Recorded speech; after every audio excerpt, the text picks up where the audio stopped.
Are you live right now?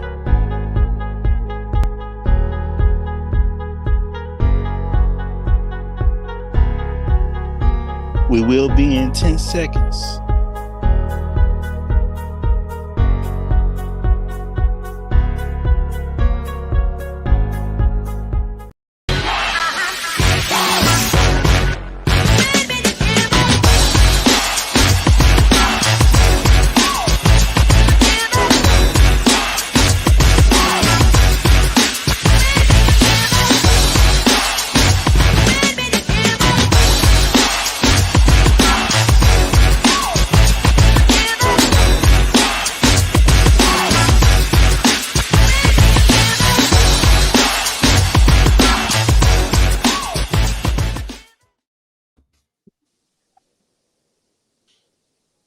Hey guys, welcome everybody back. I know it's been a long night. I apologize, but we're going to try to get this done for this one here. Again, we are reenacting the court scene for day 3 with Jane, and we're going to go forward to the next chapter, hopefully. But guys, thank you so much for everyone who participating, who is here. We got our whole cast here, and we're getting ready to get started. Thank you for being here. Okay, we just lost Jane. Tell her don't be running away from this cross-examination. Don't get scared now. We just lost Jane. There she go. Jane, he said don't run from this cross-examination. We've been killing them with these reenactments, but tonight it's going to be so special. Now I'm going to get an attitude with you. All right, y'all.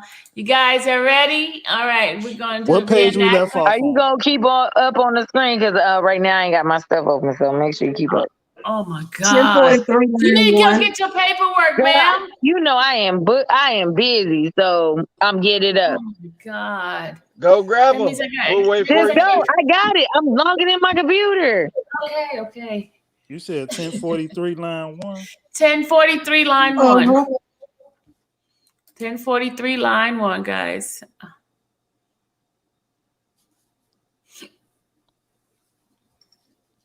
Yeah, Azrael, bring your behind. Yeah. Wait, who is it? Is this me? Yes. You gave your soul. Oh, can you go up one more? I want to say the whole thing. I don't want to. Okay, yeah, so 25. I don't want to start off right there. I want to be able to go back and say my whole thing. Okay. You want to ask you the question? Go ahead. Ask her the question first, Kanik, and then 24. Yeah, 23 is the question. And then 24 is a question. 24 is the answer. That's the beginning of the answer. 24 is, I'm way on there. Sorry, y'all. I'm way on the wrong part. That's Getty. My apologies. Yeah, that's Geddes. My Question apologies. is 25. Question is 23. Where, if anywhere, did the defendant tell you to go? Hold on. Okay. 23. We're there. Okay. Camera action, roll it. Where, if anywhere, did the defendant tell you to go? He told me to get my things together, and he gave me the key to our room, and he told me to go up to the room. Hold on, y'all.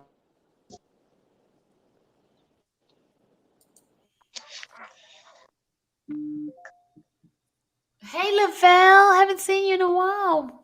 I thought you deserted me, Lavelle. He had mentioned. Wait. Where are we at? Oh, you scrolled up too fast. All right, sorry. Okay.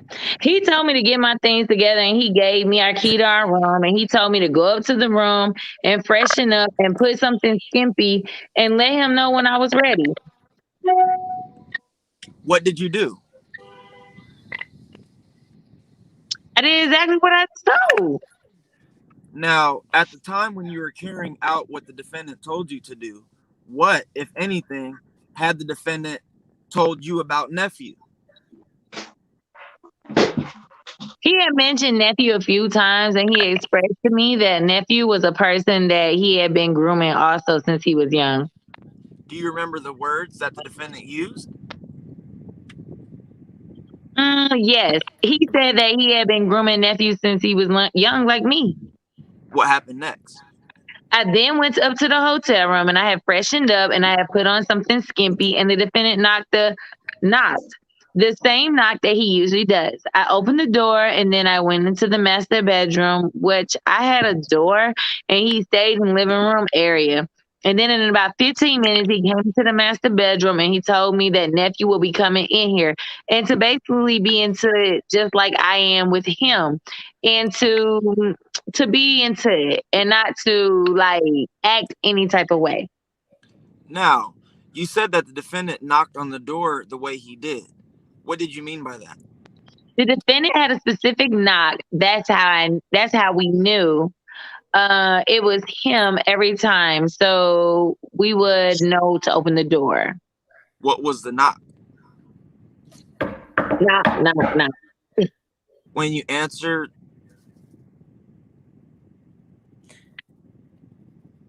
Judge. No, that's a court. Oh, that's me. I'm sorry. Do you want to describe that for the record? I can try. Let the record reflect that the witness just did a knock of 4 separate knocks in a little bit of a rhythm. Is that correct? Yes. I think it was 6. Do you want to do it again?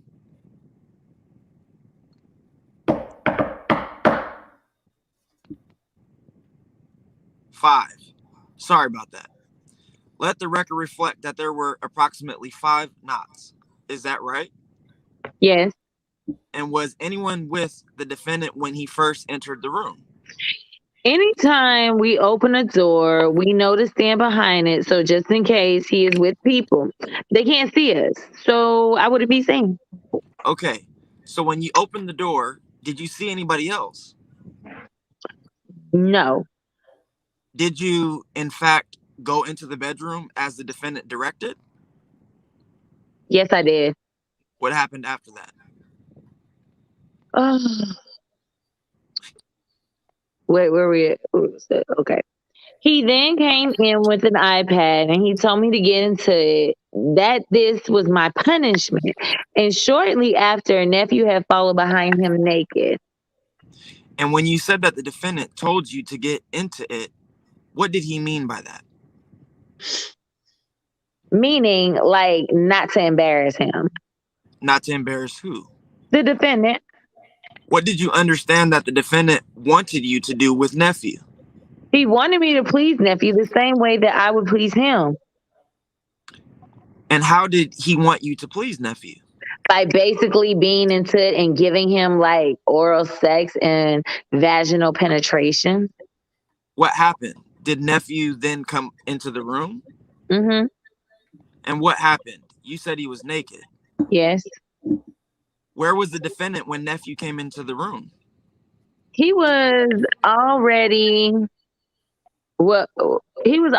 the room, and he was also naked, and he had his iPad in his hand.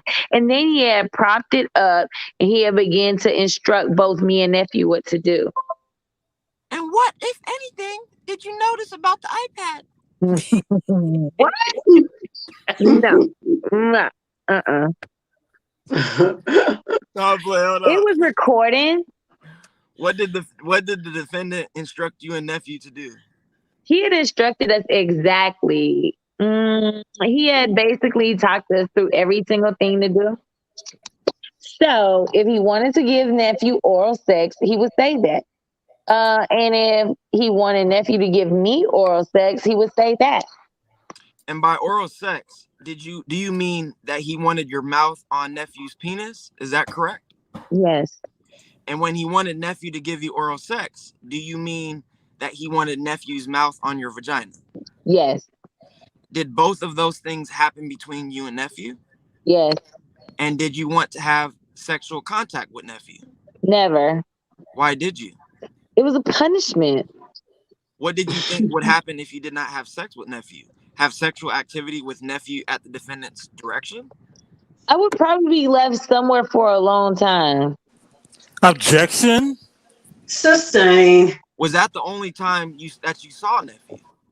No, there were a few occasions that the defendant had made us get intimate. And and when you say there are a few occasions that the defendant had made you be intimate, who are you referring to? Me and nephew. And by intimate, do you mean that you had, at the defendant's direction, sexual contact with nephew? Yes. Do you recall a time where you had sexual contact with nephew at the defendant's direction in the presence of somebody else, or when someone else was around besides the defendant? Yes. What happened? There was an encounter once where the defendant had told me after he had come that he had been going back and forth from room to room, having vaginal penetration between me and Joy with nephew. And do you remember where that took place? I do not remember specifically where it took place. It was either at the studio or the Trump. Were both of those places in Chicago? Yes. When you say the Trump, what are you referring to? I stayed in the master room and Joy stayed in the rocking chair room. And I'm sorry, is the Trump a residence? Yes. And is that a building where the defendant lived for a period of time? Yes. And did you also live with the defendant there? Yes, I did. And you stated that the defendant told you what happened after the fact. Is that correct? Yes. When that happened, did you know that Joy was in whether it was the studio or the Trump, at the same time as you? No, he just coming in the room every 10 minutes. The defendant and nephew. Mm-hmm. Sorry. And who was it who had come in the room every 10 minutes? The defendant and nephew. And what would happen when the defendant and nephew came into the room? We would have intercourse. Who would have intercourse? All three of us. And again, did you want to be having intercourse with nephew? No, I did not. And again, why did you have intercourse with nephew? Because it was a punishment. Based on your prior experiences with the defendant, what, if anything, did you think would happen if you didn't have intercourse with nephew at the defendant's direction? I would. Objection. I'll sustain it as the form. The question is, oh, sorry. Go ahead. Why did you do it if you didn't want to? Because I would have gotten chastised regardless, so it wouldn't have made a difference. And you testified about 2 different times when you had sexual contact with nephew at the defendant's direction. Were there other times as well? Oh, yes. You testified yesterday that there was a time when you were living with the defendant and multiple women. Over time, did some of those women leave the defendant?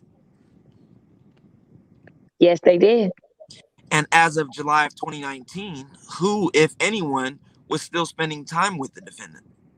I don't necessarily recall the exact timeline of when everyone left. However, in 2019, I believe it might have been just me, Joy, and Meek. Or Meek could have possibly left already by then.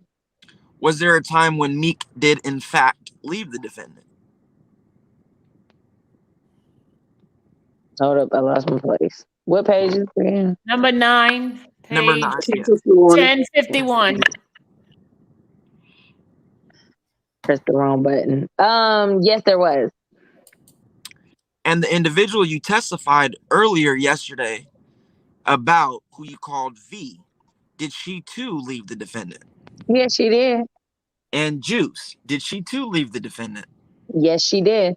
Over the course of the time, the 5 years that you spent with the defendant, did the defendant continue to chastise you?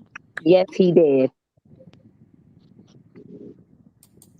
I'm showing the witness. I'm showing the witness what's been marked for identification as government exhibit 457, 458, 459, and 456. Oh, excuse me, and 460.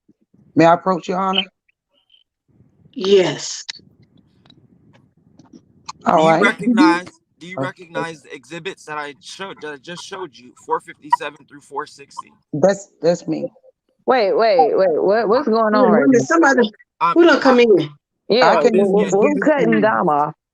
She was Geddes before. She just came in, and Dom had taken the place before. Yeah, Right. I'm Getty's. She was originally the Gettys. Oh, well, okay. Okay. So do you recognize the exhibits that I just showed you? 457 and 460? Yes, I do. Okay, so generally speaking, what are they? They are letters that I had written to the defendant, usually times when I didn't have a phone. And why would you write letters to the defendant on those occasions? If I had messed up or did something or broke a rule, I would usually have to write letters And who were you writing these letters to? to the defendant. The government offers 457 through 460. Any objection? None. I'm gonna need these here. Those are in evidence. All right, so I would like to begin with Government Exhibit 457. This is two sides. We're going to start at the first side. Can you read? Is this your handwriting? Yes, it is. Okay, so can you read what you wrote in Government Exhibit 457? At this point, this isn't about making me better. Your pride, sorry, and ego is involved, and you can't forgive me unless I suck up to you or beg or plead or hug all over you to forgive me. When really, as long as I'm trying, you should be thankful. As long as I'm still apologizing, accepting you my chastising, you should be happy, because I have to be happy when you don't want to poke me or go out with me. I don't mind accepting my chastising, but I'm not going to get spankings over and over again because my apology isn't up to your standards, or doesn't feel your ego, or doesn't feed your ego, because that's not what it's about. As long as I'm apologizing and Turning over 457. accepting my chastising, that's all that matters. I don't want you to be able to say I'm the reason nothing is being done, because I'm not. I accepted my spanking. You walked out. So this cycle isn't happening because of me. So you can go let Joy go get her passport. You have the charger for your laptop. Joy can check it for you. She has an email, so she'll know how to work it. I don't want to be why everything is at a halt. Do you mind moving it up a little bit? One moment. Okay. I'm just really tired over stupid things that don't even matter. That things that if this was someone else, you wouldn't even question it. Yet everything with me is a problem. And I am desperate to make us work. And I just don't know what else to do to fix this. Now, do you remember writing this specific letter? I don't remember what had transpired, but I do remember writing this letter, yes. So how regularly did you write letters similar to this one? Almost every 2 to 3 days. Okay, so looking back to the first side that you read, when you said, as long as I'm still apologizing and accepting my chastising, you should be happy. What were you referring to in that? Meaning that sometimes when I would apologize, if it didn't like stroke his ego enough, an apology wouldn't suffice enough at all times. And what did you mean by chastising? Meaning like a spanking. And on the back of this, you referenced Joy. Is that the Joy who previously testified about and identified in the photo? Yeah. Excuse me. Is that the Joy you previously testified about and identified in the photo? Yes.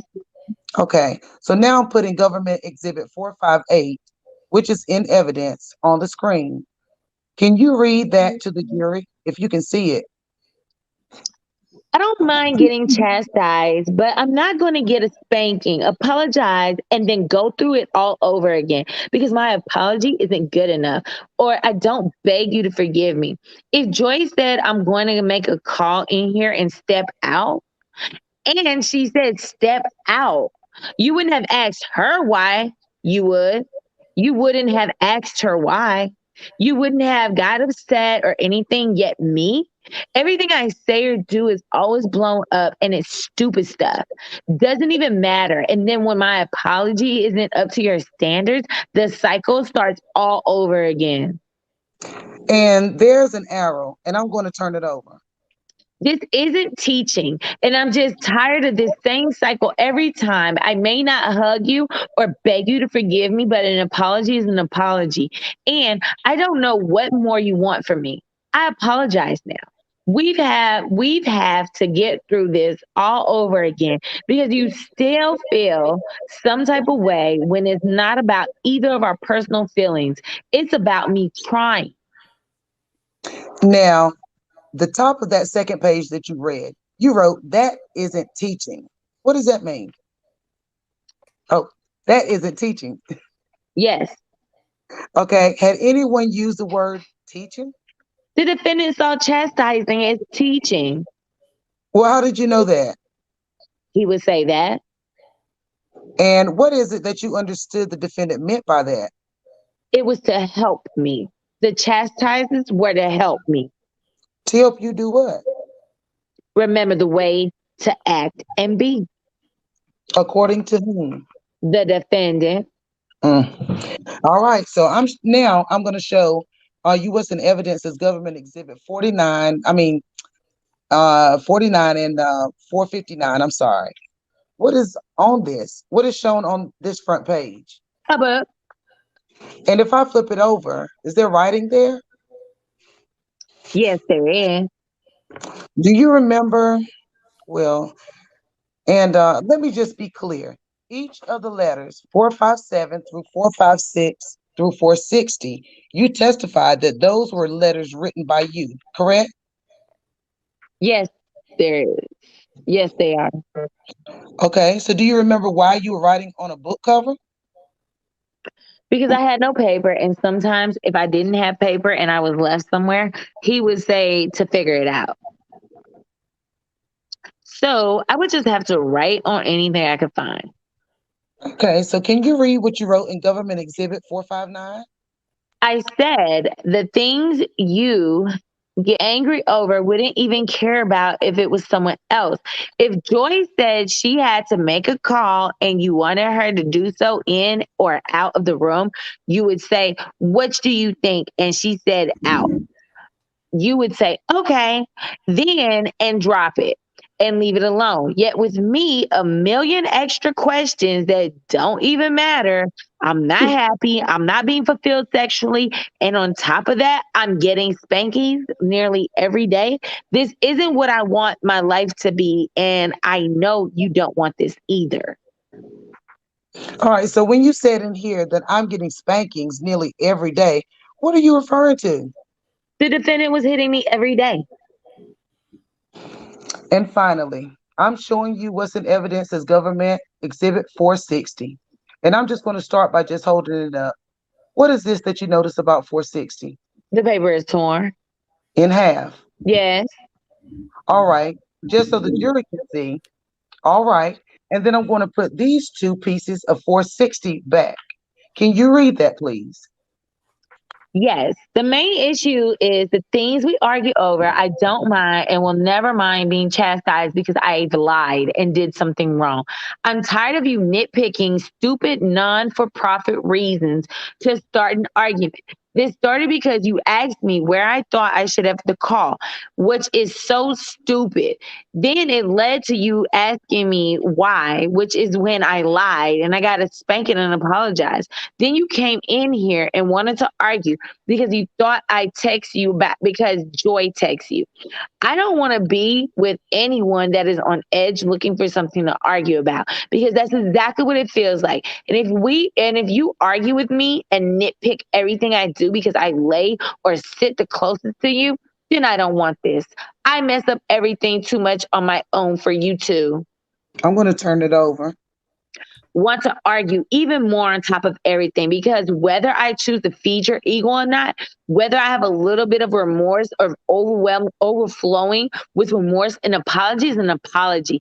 And I don't want to be with anyone that has a problem or challenges me on everything I do. At this point, it's just nitpicking and too many arguments over dumb stuff. And if you nitpick because I lay with you or I'm the closest to you, I don't want it. I don't want any of this. That means you're starting arguments purposely because I'm the closest to you or because I want to be the closest to you. I messed up enough on my own. So for you to do this continuously on top of me messing up, it's just too much. And I don't want it for you. I don't want it for you at all if this is what I have to go through. Now, to be clear, I think on the first page of this, you wrote that I would never mind being chastised because I've lied. Mm-hmm. Okay, but as you sit here today, do you mind being chastised? No, Did you want to be hit by the defendant? no. So fair to say you do mind being chastised. Objection. Overruled. The question is today you wrote. The question is today. Well, you asked the question. Today, do you still feel the same way that or you still feel the same way? Maybe you never felt this, but do you feel the way that you wrote here, where you said, I don't want to, or I don't mind being chastised? No. Objection. Overruled. Well, how do you feel now? I feel that I never deserved any of that. And did you want to be chastised then? I did not.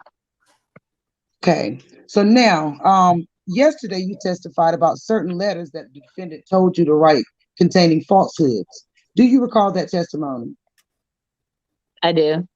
Okay. And you also testified about apology letters that the defendant would have you write when you were in a room at the defendant's direction. Do you recall that? Yes. Okay. So the letters that you just read shown in Government Exhibit 457 to 460, which, how would you describe those letters? What were those?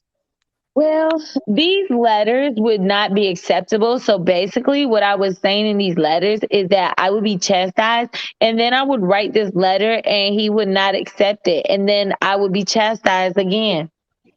Now, is this an example of one of the letters that you said you wrote that contained falsehood and embarrassing information? What do you mean? Okay, so yesterday you testified about letters that you wrote where you would admit to stealing something from the defendant.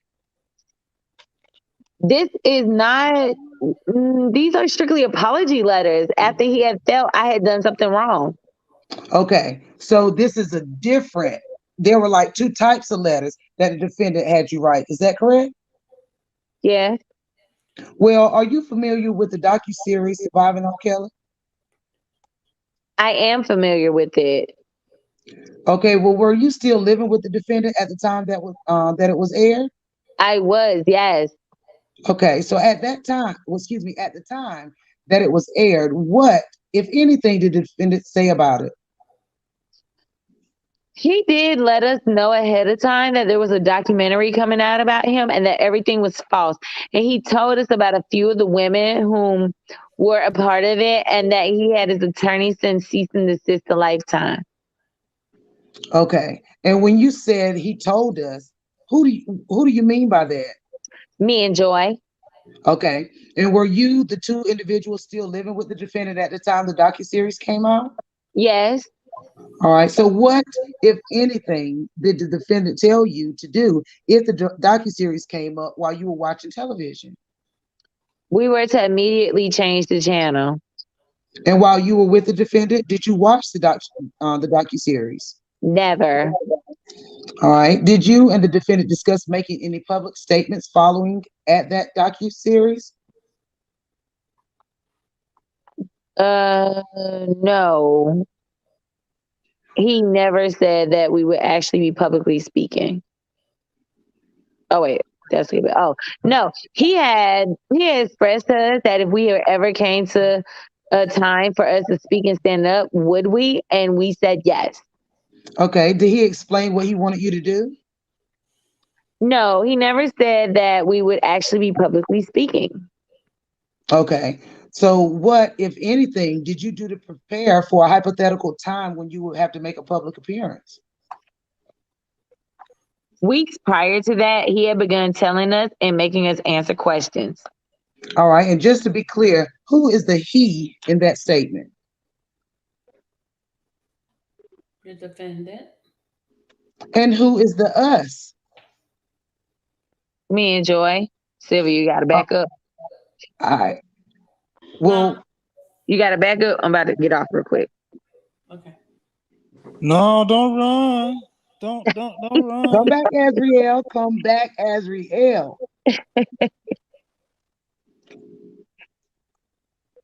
Where's Dom? He'll change his voice. Can he do it? Why don't you and Dom switch places? All right. Dom, where are you? Is he still here? Where's he at? Well, I'll keep going until you get somebody on here. Go ahead. Okay. Okay. So when you say he had you ask the questions, what do you mean? He would have us, when he was around us, he would ask us questions. And when we were alone, he would tell us to write down questions and write down our answers towards them. And any answers that we stumbled upon and didn't know the answer to, the right answer, to write it down so that when we would see him, he would go over it and he would give us the proper answer. And was the proper answer always the truthful answer? No, it wasn't. So did you eventually make a public appearance? We did, yes. All right. What did you make a public appearance on? Gayle King And where was that filmed? at Trump Towers on the hotel side. All right. And at that time that you made the appearance on Gayle King, where were you living? At Trump Towers on the residential side. Okay. So fair to say there were two parts of Trump Towers. Yes. One side was the residence and one side was the hotel side. Yes. Okay. So where was the defendant? Let me back up. Who is Gayle King? I don't know too much about her. I just believe that she's an anchor. Okay. And was it a TV appearance or a radio appearance or something else? It was a TV. All right. And so it was filmed. Yes. All right. And where was the defendant? Who participated in the Gayle King appearance? The defendant, me and Joy.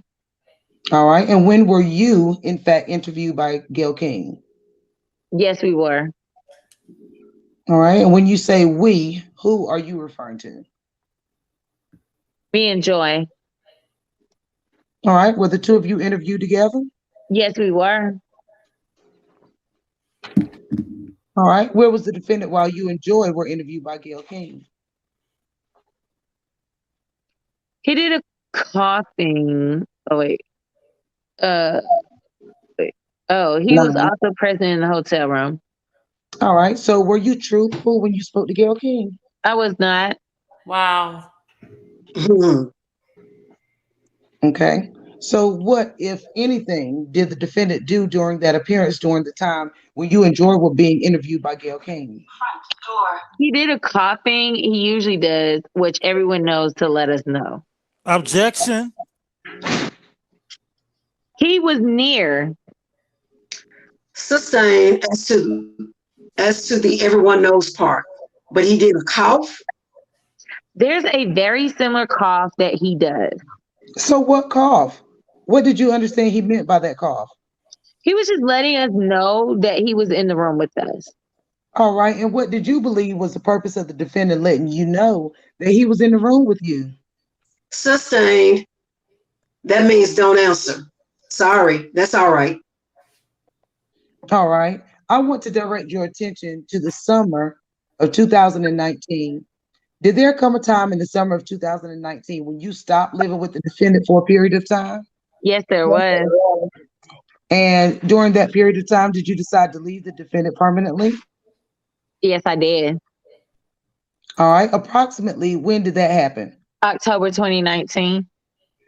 All right. And when you did that, did you move out of the Trump Towers where you had been living?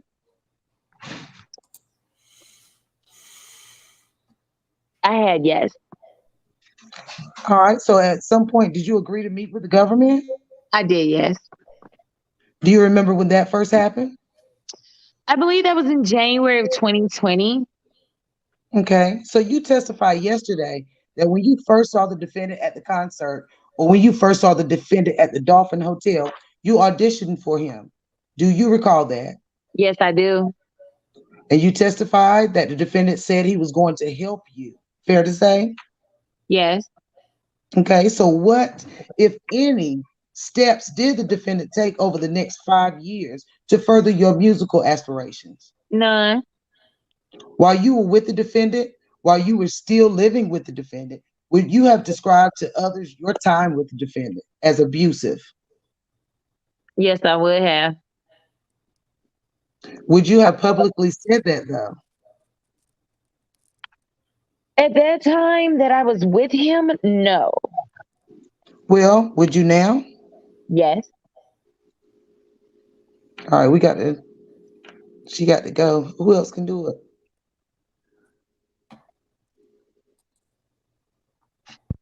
Do it. All right. Wait a minute. Where were you at? We are 9:15. on 1066. 9:15. Okay. Wait, 1066? Yeah. Line 15? Mm-hmm. Okay. Well, okay. You ready? Question already? No, ma'am. Did you want to do the question and I take over for her, or you want me to continue? I can play Azrael. I'll take over. All right. Come on, ass. All right. So let me just go back up so that we won't lose our spot. So I'm gonna go back to 11. Okay. At that time, matter of fact, I'm gonna go back to 7 so we can understand where we at. So Okay, hold on. while you were with the defendant, while you were still living with the defendant, would you have described to others your time with the defendant as abusive? Yes, I would have. All right. Would you have publicly said that though? At the time that I was with him, no. Well, would you now? Yes. When did you start to do that? It took me until January of 2020. After you had spent some time away from the defendant? Yes. Have you had any contact with the defendant since January of 2020? I have not. One moment. Nothing further, Your Honor. All right. I think this might be a good time, unless you want to start, Mr. Canick. I think this might be a good time for a break. Yeah, let's have a break. Okay. So just 15 minutes or so. Please don't talk about the case. All rise. And the witness can step down. That was Travel the World's part. Oh, sorry. All right. Everybody can have a seat. Can I see? Hold on a second. Can I see counsel at the side for a minute, please? Now. Huh? I'm on the phone right now. I'll be off in a minute. Okay. Well, What's okay? Line 3 on 1070. Okay. Kind of that small part. go ahead, Josh. She had her phone off. Go ahead. You okay? All rise. Everyone can sit down. All right. Just before we begin, I think a couple of the jurors just want some clarity on the days that we're taking off. And Donna has helpfully put together a list. So we'll be off this Friday. But I think, am I correct that the jurors have asked to work on the 3rd? Yes. So just given how short we're going to be the next week, we'll be working on September the 3rd, which is a Friday. Then we'll be off, obviously, for Labor Day. And for the 7th and the 8th for Rosh Hashanah. Then we'll be working the 9th and the 10th. Then the following week, Thursday, is Yom Kippur. So we'll be off then. But we'll be working on Friday. But on the 15th, I think we'll probably end a little early in case anybody, has a dinner or something to go to. So we'll probably finish around 4 that day. So I'm going to give the jury that schedule just before you start your cross, Mr. Canick. Or I can do it at lunch too. Maybe I'll do that. All right. Just you can do it. Can I see the parties at the side for one small thing? I'm slightly concerned about, not only is it relevant to you, Mr. Canick, I think that Miss Becker is conflicted out of. That's correct. I just don't know if you recall that. I'll remind her. Just in terms of if she is giving you any input or feedback, but it is. I understand. But I did make a ruling. I think it's before you join. No, she's not giving me any advice or any information about the witness. Mr. Kelly is using her as a conduit, but other than that, she's just passing messages. Okay, it just occurred to me that I think you should be extra careful about it. Sure, I'm on her right now. Thank you. All right, let's get the jurors. All rise.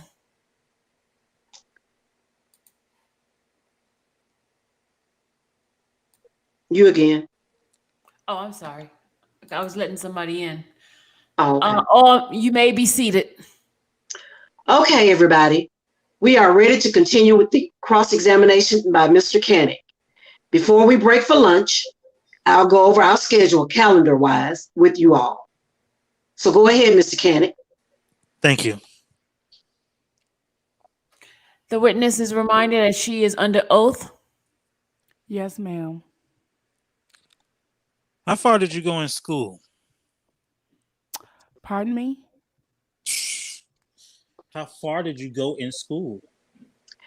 I think your microphone might not be working, okay?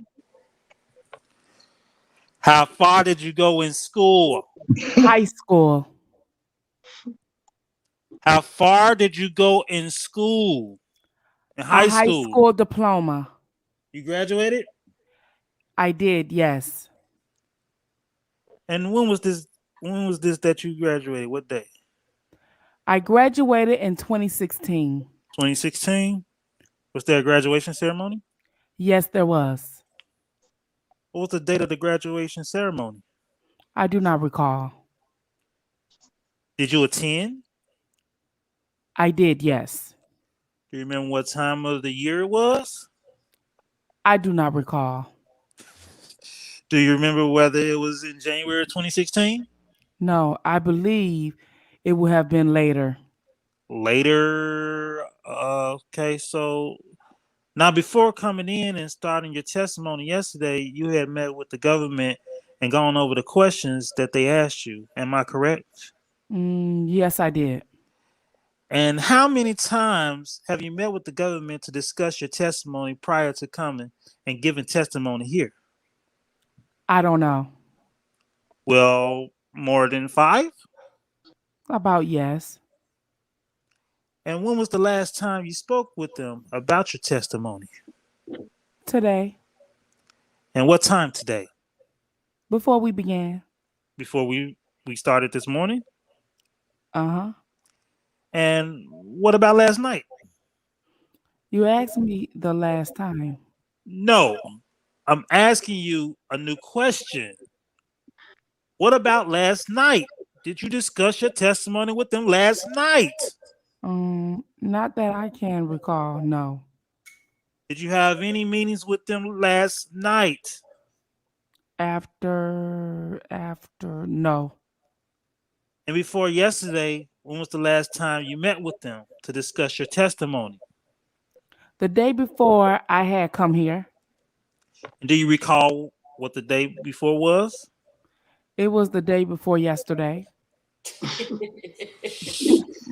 Oh my. What was that day? It was today's date. Thursday, Wednesday. You're looking to the government for you're looking to today's Tuesday. You're looking to the government for an answer? Sunday. Don't look to the government. Sorry, Sunday. She was looking at the government.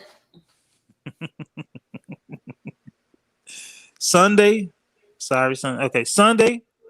And what time did you start your meeting with them on Sunday? Probably around 11 a.m.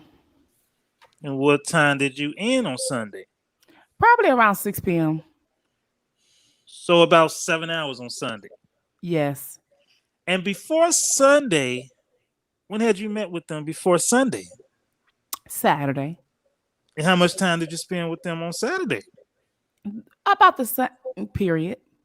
And before Saturday, when was the last time you spent time with them? About a week earlier. In that week, you met with them 1 day or 2 days? About 2 days, yes. And the same amount of time? Yes. And when you met with them, you went over documents, am I correct? I did, yes. And they shared with you information about prior interviews you had given, am I correct? Yes. And they also shared with you these photographs that you testified about here, am I correct? Yes, they did.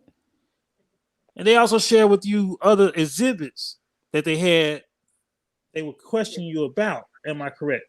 Yes. Now, also, you made a number of social media postings about the facts of this case. Am I correct? It's been limited, but yes. I beg your pardon? It's been limited, but yes. When you say limited, how many? Less than 5. Less than 5? When was your last posting? I do not recall. And you've been monetized. You've monetized those postings. Am I correct? No, not all of them. I didn't ask you about all of them. I said my question was, have you monetized them? Objection, objection. Well, why don't you, when you say monetize, do you mean was she paid for them? You've written about the monetization of content. Am I correct? You researched that, correct? Yes. So you know what I meant. Am I correct? I do, yes.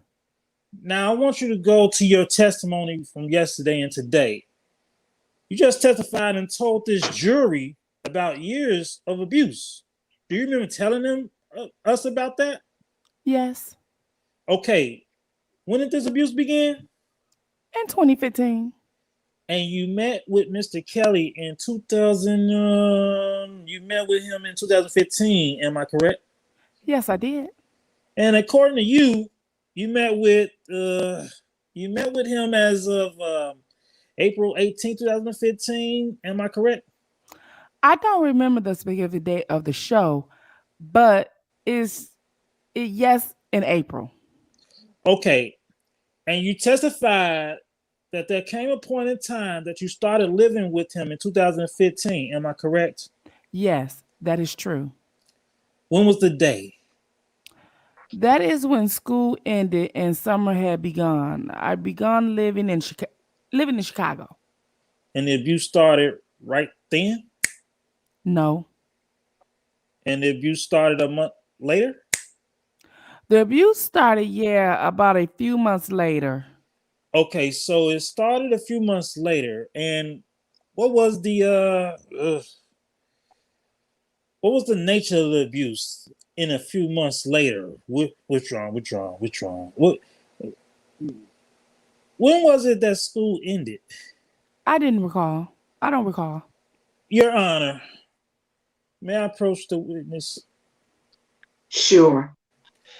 I need to show her something, see if it refreshes her recollection. Oh my Lord. Oh, can you show us what you're showing? And I'll show them. Okay, now I'm showing her. Now, I want you to look at this document and see if it refreshes your recollection as to when the school year ended in 2015.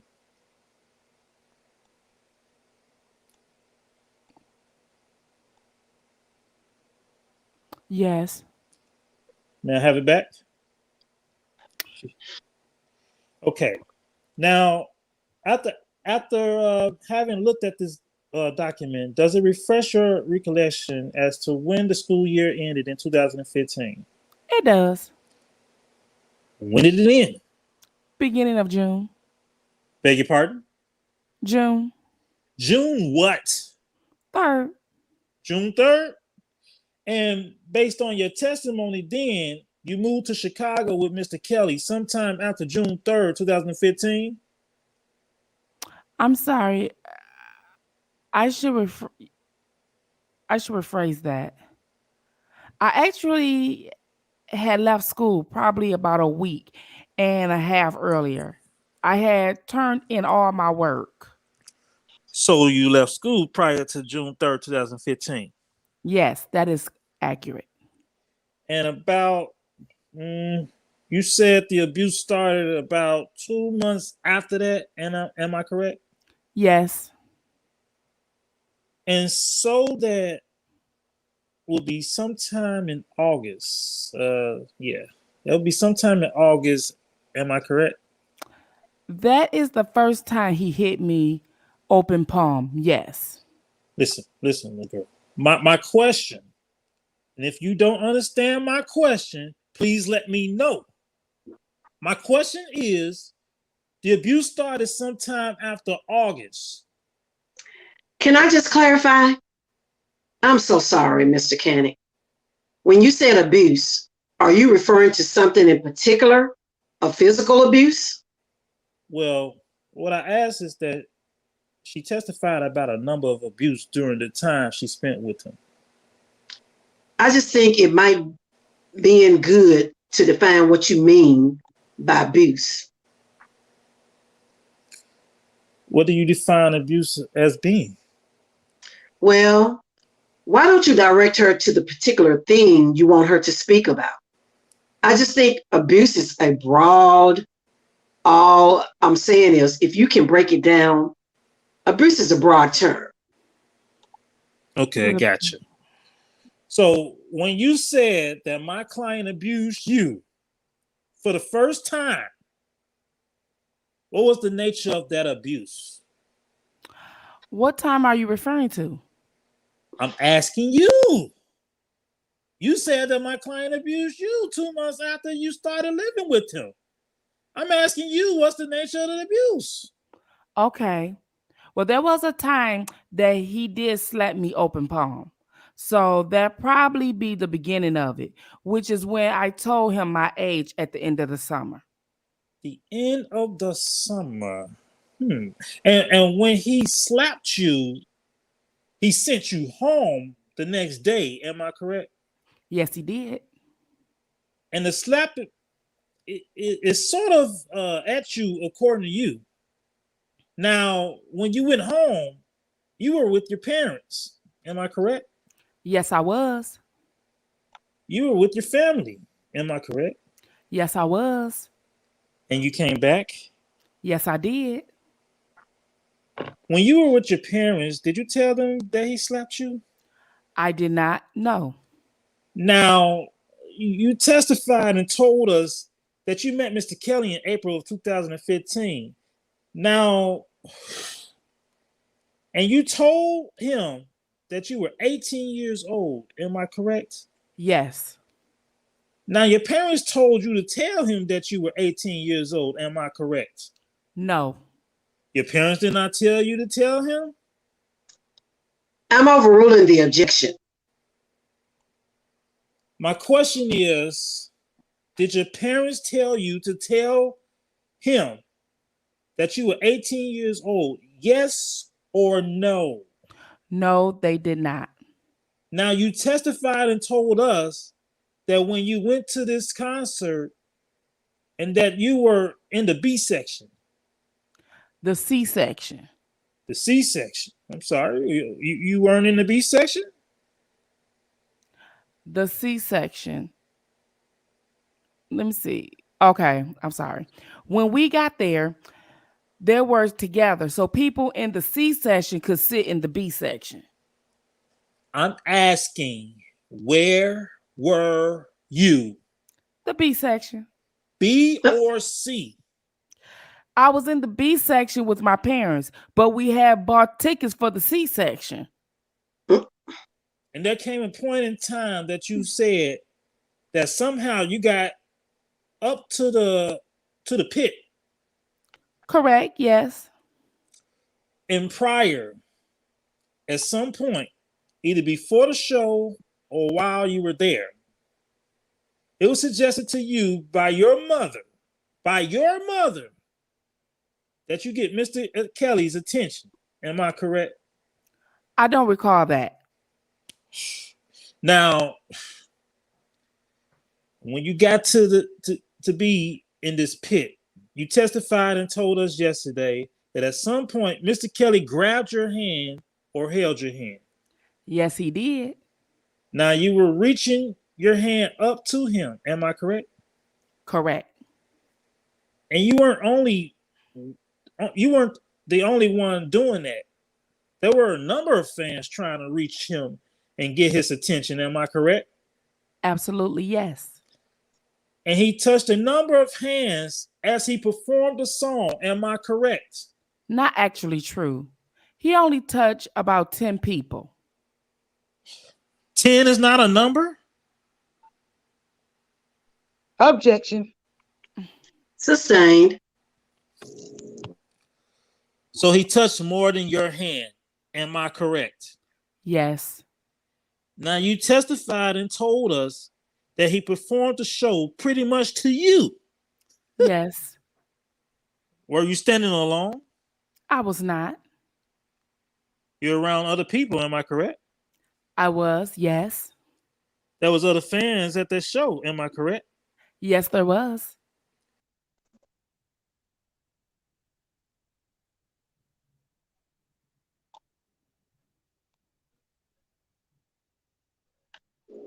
What happened?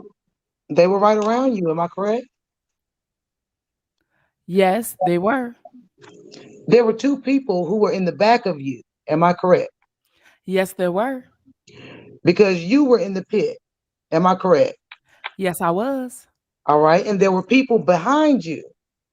Am I correct? Yes, there was. Immediately behind you. Am I correct? No. I'm back. I'm back. I don't know what happened. I just got kicked out. I don't know what be going on. 13. You're on 13. You're at 13. There weren't people sitting or standing behind where you were. Oh, yes. In the pit, yes. Now, there were people on the side, the right side of you Yes. and the left side of you. Uh-huh. And in the pit, there were people bunched around trying to get attention and dancing. Am I correct? Not many people were in the pit. Speaking of dancing, you eventually got up on that stage. Am I correct? I never got on stage. You never got on the stage? I never did. No. So then you go on the stage and twerk on the speakers? I sat on the speaker. I didn't go on stage. So you sat on the speaker? Yes. I was on the speaker. Speaker was on the floor? Yes. You danced on the speaker? Yes. You twerked on that speaker? I danced on the speaker. What dance did you do? Objection. Overall, do you remember what kind of dance you did? I danced just like everyone else. Woman, do you know what a twerk is? Yes, I do. Did you twerk? Objection. I was just moving my body just like everyone was. Everyone else.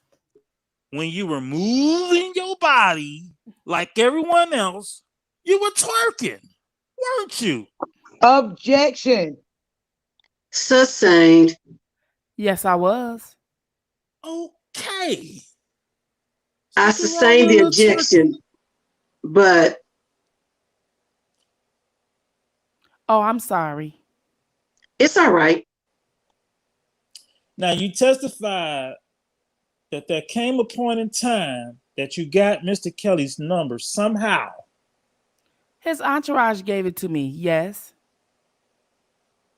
If my question asks a yes or no, please just give me a yes or no.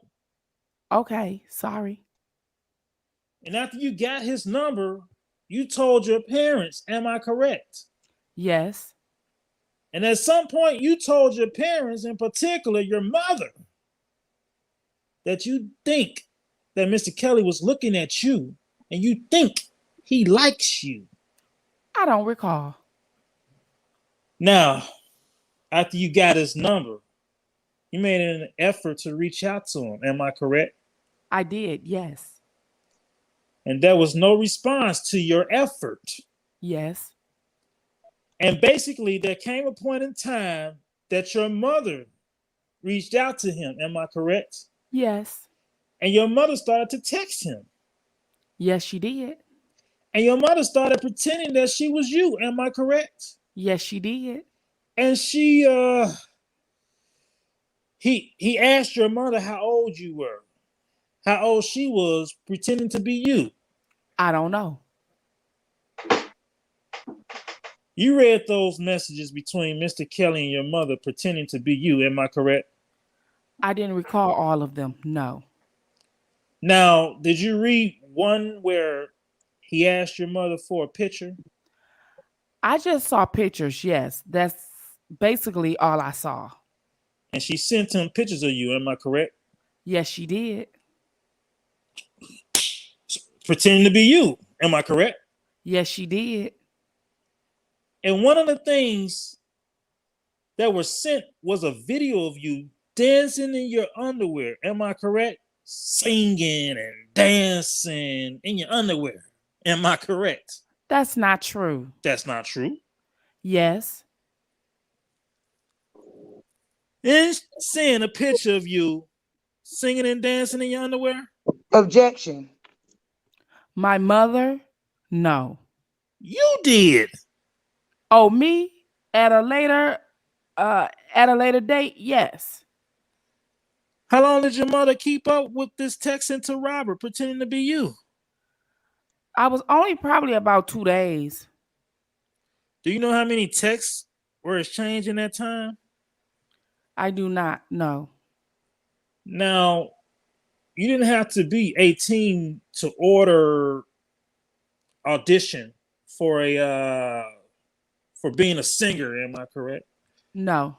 Now, your parents were really invested in your music career. Yes, they did support me. Well, they did more than support you.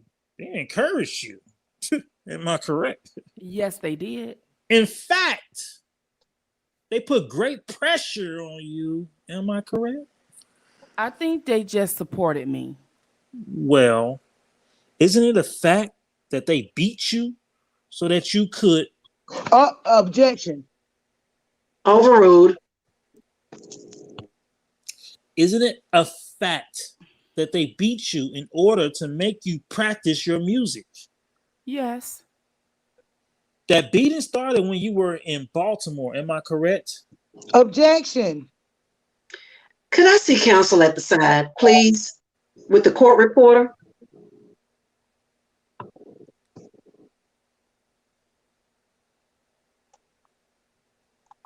Oh.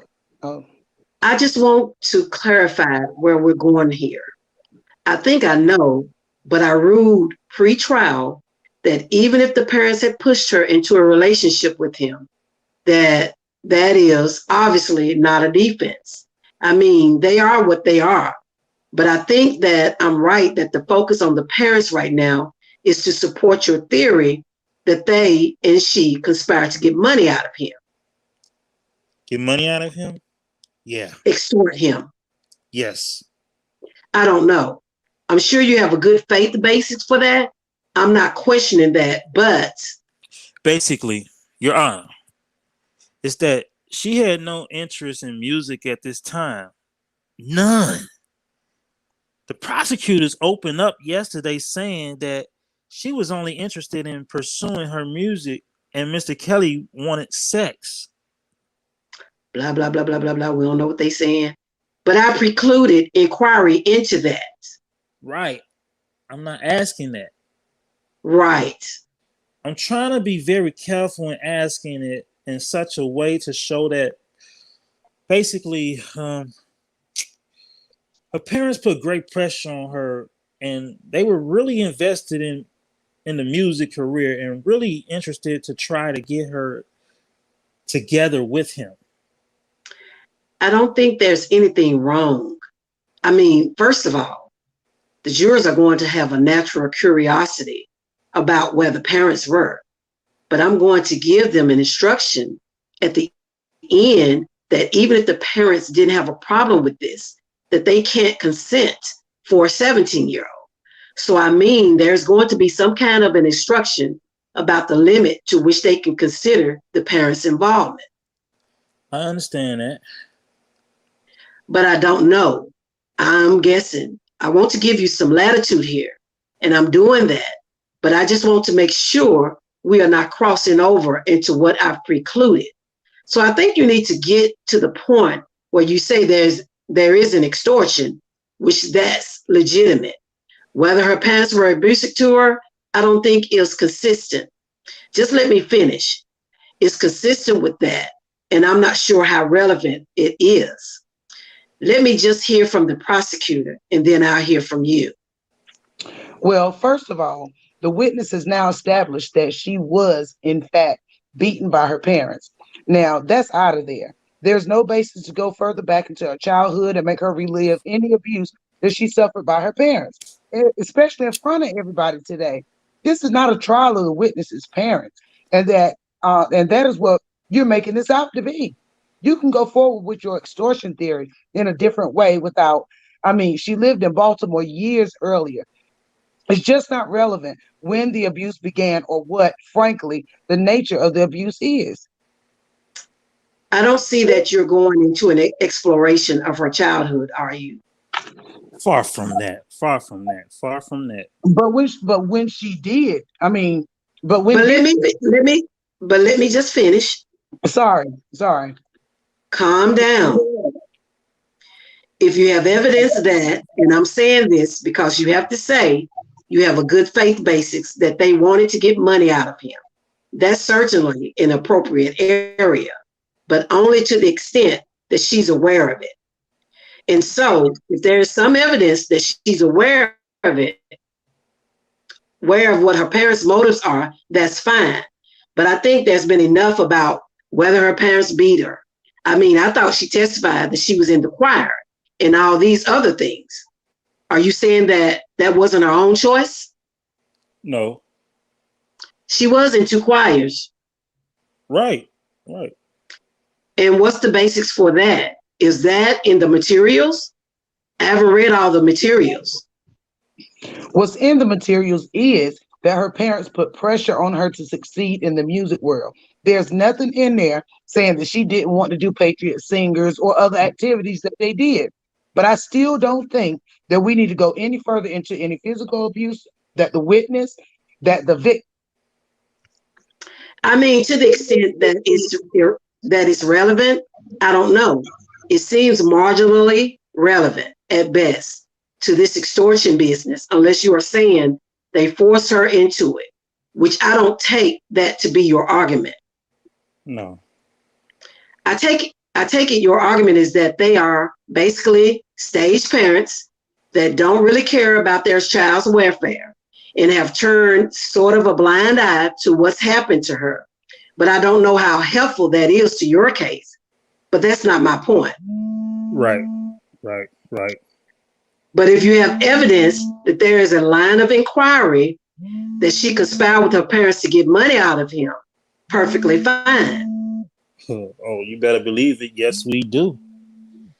Let's go to that and stay away from her childhood. Okay? So are we moving past any question? Why don't you let me stay in your lane? I'll take care of it. Ooh. Absolutely. Because I'm not going to listen to you. You know who she thinks she's talking to. I'm not definitely going to listen to you, Miss Gayle. All right, let's move on. Thank you. Now, you testified yesterday about some black panty that you got at the show. Am I correct? Yes. And you testified and told us that Mr. Kelly gave it to you. Yes, he did. Okay. This is when you were in the pit. Yes. You weren't the only person that received the black panties that night. Am I correct? No, I wasn't. And in fact, the next day, you went on social media about it. Am I correct? Yeah, I did. Yes. And what did you put on social media about it? I believe I made a post pertaining to the black panties that he had given me. What did you say about the black panty? I don't remember verbatim. I am going to ask that I be allowed to approach, Your Honor. Sure.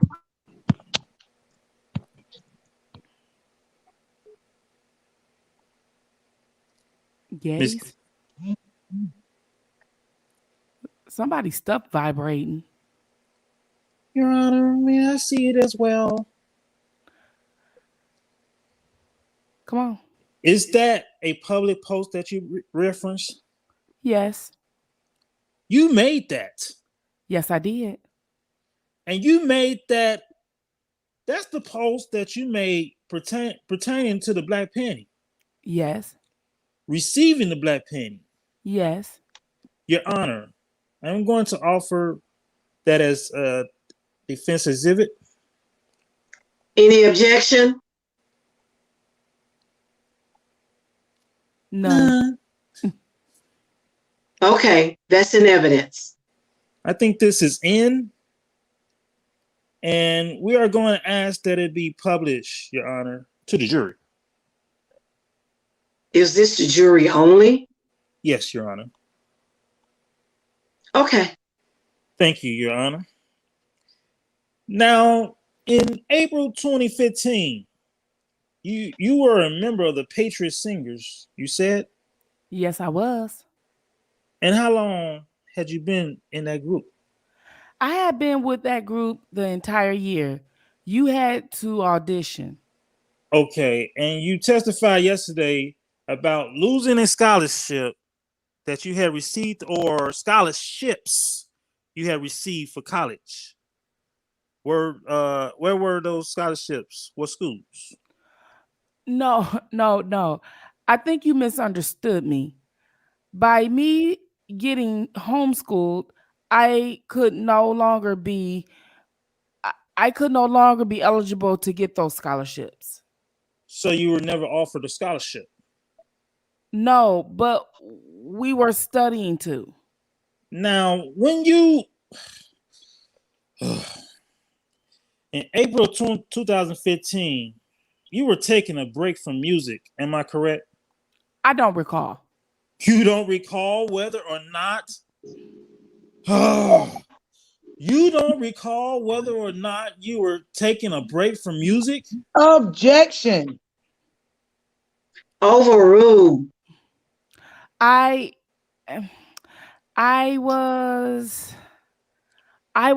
don't think so. No, I had just actually shot a release single. What was the name of that single? It was called Liar Liar. And it was released at that time. No, it was unreleased. I believe we had just got back the finalized edits. And when was it that you got back the finalized edit? I believe it was in April. Was it before the concert or after the concert? I believe it could have been before. Okay.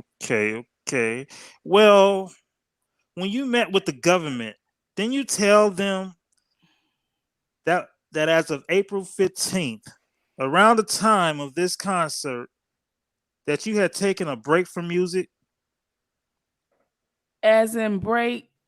Don't look at them, please. Don't you dare look at the government. Stop looking at the government. I'm not. Answer my question. No. Did you tell the government during your meeting with them that around April, the time of the concert, that you had taken a break from music? By break, I have been transitioning. Yes. And when you say transitioning, what do you mean? Meaning that prior to April, I had been doing shows, making income from doing cover songs. And I was transitioning into releasing my own music. So I was taking a break. So that's what you call taking a break. Yes. Your Honor, may we approach? Yes. With the court reporter? Yes, Your Honor.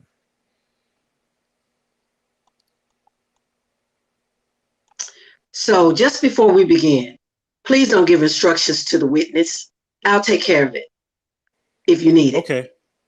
Okay. What is it you want? Your Honor, in her 302, she clearly stated that she was taking a break from music at around the time that she had met Mr. Kelly. Right. She was no longer interested in music because of the pressure that her parents had put up on her. And she's clearly lying about it now. And when I don't want... You haven't shown her the statement. Oh, I'm going to show it to her. Okay. I'm going to show it to her. I thought you forgot. No. I just have someone who is retrieving it for me. But I think this is opening the door to get the fact that she while she's taking a break. I don't want to get into it, but she just had to own up to it. First of all, you were kind of opening the door, not her. But I think it's okay to ask her if her parents were pressuring her. That's fine. Okay. We're just not going down the road into when you were 6. Oh, I don't want to do that. And all those things. So it's fine. We're talking about the time around when it started. That's fine. Okay. And obviously, just general rule, we are not having, and I'm not suggesting you would do this, but I did preclude inquiry into a number of areas, which I'm sure you remember. But anything around the area, you can show her the... Okay. I don't need to tell you how to do that. Sorry. Whenever you're ready, Mr. Cannick. Okay, thank you, Your Honor. Now, your parents proposed a number of business deals with Mr. Kelly, am I correct? Yes, they did. And one of the business deals that they proposed to Mr. Kelly was to endorse a Bluetooth dildo. Am I correct? Yes. Am I correct? Okay. That is correct. Yes. And in fact, they made a number of efforts to try to get him to do this. Am I correct? Yes. And the feature of this dildo was in use. It was singing Mr. Kelly's music, correct? Yes, correct. And it was your mother who was pretty much promoting this. Am I correct? I don't remember which one of them it was. And Mr. Kelly refused. Am I correct? No, he actually told him to give him a proper proposal. Did they give him a proper proposal? I don't know. At your graduation, then your mother approached Mr. Kelly again about endorsing this Bluetooth dildo, and he refused? No, at my graduation, that's when he told them to send him a proper proposal. And it's your testimony here today under oath that he never rejected this proposal. Objection. Overruled. Do you recall whether he rejected the proposal? In their face? No. Do you recall him ever rejecting the proposal? He did confide in me later. Yes. What was that? He just said that it was not something that he could ever do. Not something that he could ever do, right? Correct. Objection. Overruled. That's what he said. Uh-huh. All right, next question. They also tried to get him to fund a food truck. Am I correct? I believe so, yes. And he declined that one as well. Am I correct? Yes. And your father tried to get him to let him operate Mr. Kelly's lightning show for his concerts. Am I correct? Yes, he did. And Mr. Kelly declined that. Am I correct? Yes, he did. Then your mother tried to get a job working for Mr. Kelly. Am I correct? Actually told her to do that. I actually told her to do that. Okay. But the answer to the question would be yes. I asked her to do that. Yes. No, I did not ask. Let me. Just do your best just to answer the question that Mr. Kennett is asking you. Okay. Okay. Okay. Put the question again, Mr. Kennett, please. Yes. Oh, the answer is yes. Okay. I think she was. I was asking to repeat. Okay, asking him to repeat the question. Could you read it back for me? Yes. And I would just appreciate if everyone would let me do my part of the job. I think I got it. Okay. All right. If you can read it back, that would be fine. Question is read back. I would have to say that wasn't true.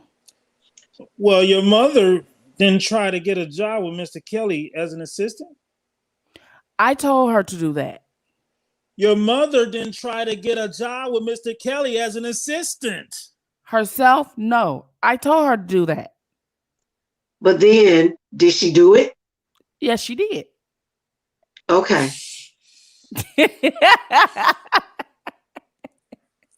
I'm sorry, y'all.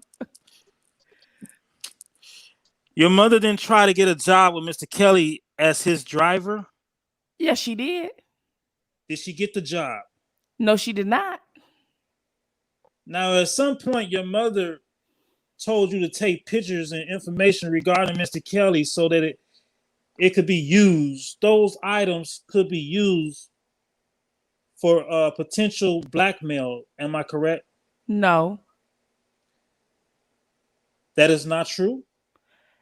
And that is your testimony. I'm sorry. Oh, sorry. I'm sorry. I'm not. That is not true. And that is your testimony on the oath here. Yes.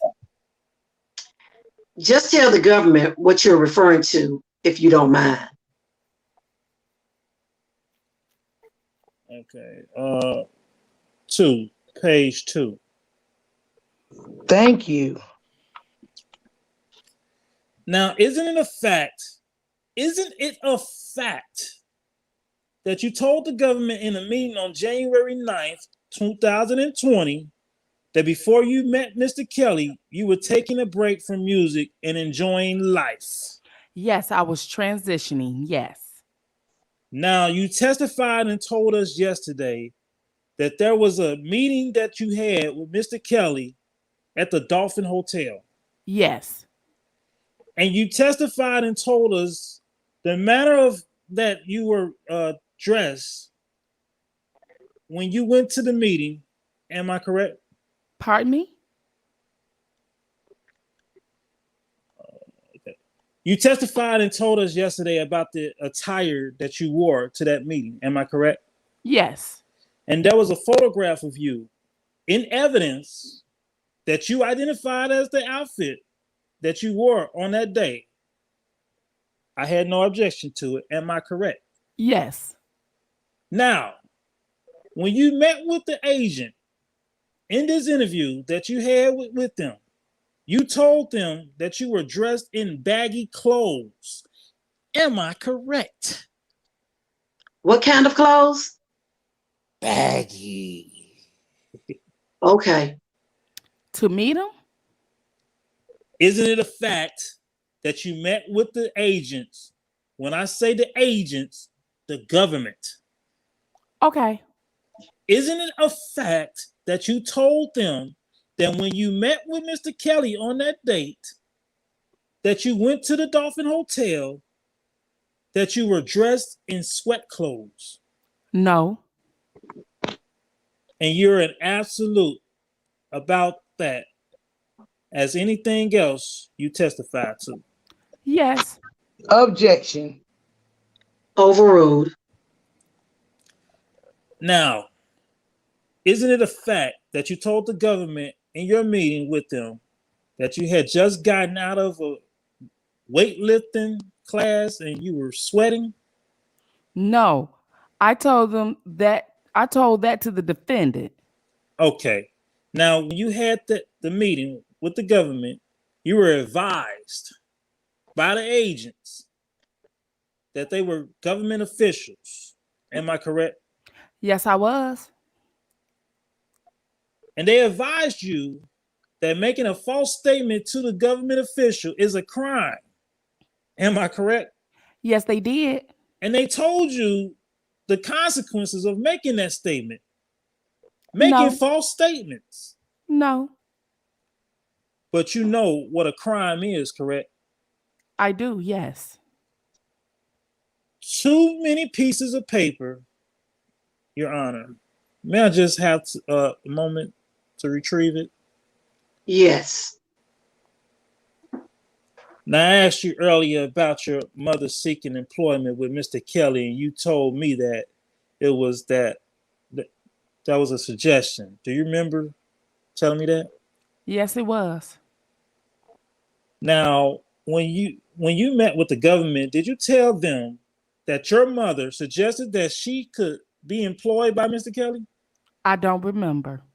I'm going to show you this document and see if it refreshes your recollection.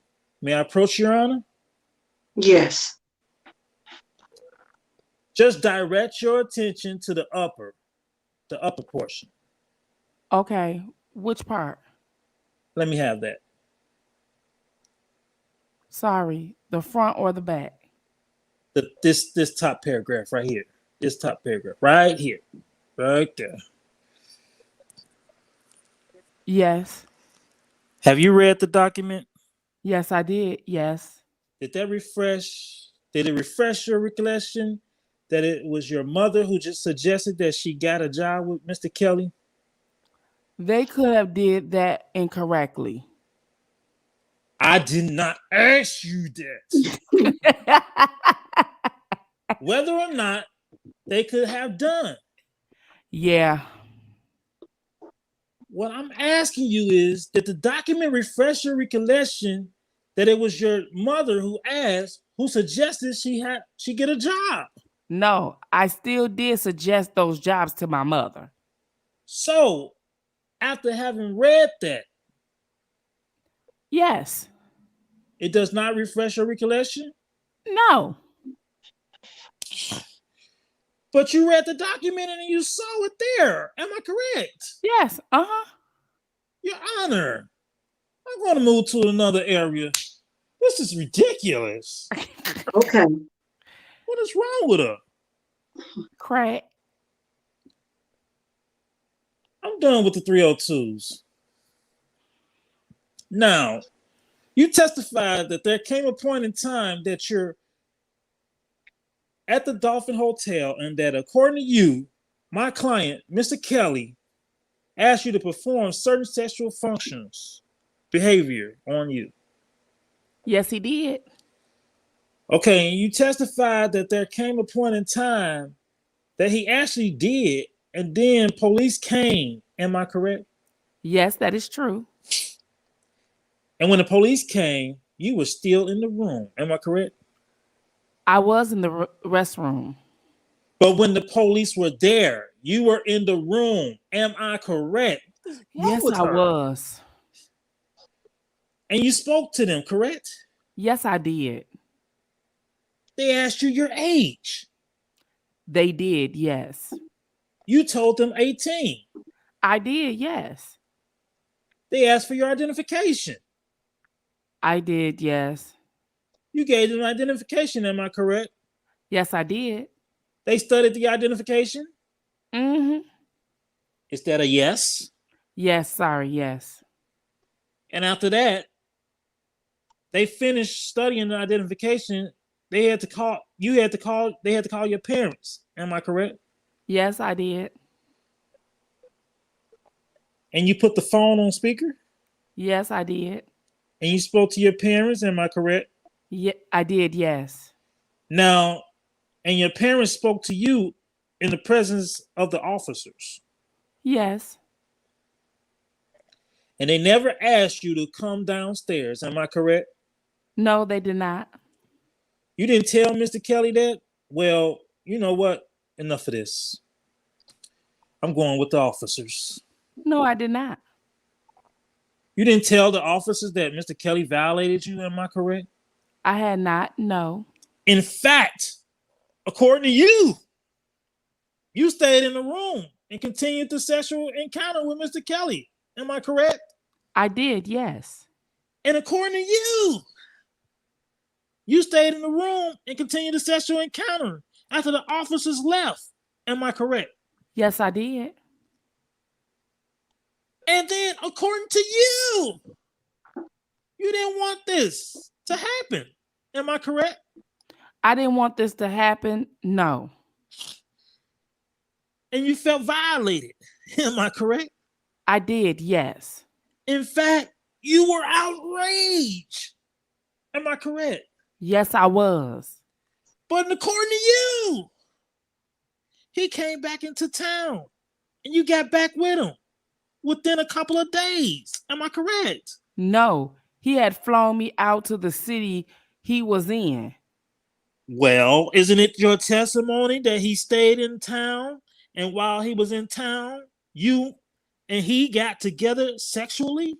No, I think you misunderstood me. Don't tell me what I'm misunderstanding. Objection. Okay. It's either yes or no, Your Honor. I haven't said a word. Okay, I'm sorry. Didn't you testify yesterday that he was in Orlando for a few other days, and he got back together a couple of more times? No, that's not what I said yesterday. Okay. And so after you felt so violated and outraged, you flew out to meet him.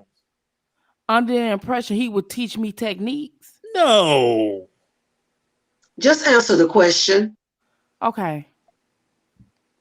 You don't have to explain. If there's something that needs explaining, the government can ask you on redirect. Okay. So what is the answer to Mr. Cannock's question? Okay. Can you re-ask it? After being violated, outraged, and devastated, you flew out to meet him. Am I correct? I did, yes. And how shortly after was it? You were violated, outraged, and devastated that you went out to meet him. How soon? Yes. Probably, most likely, the next weekend. Did your parents go with you? They did not.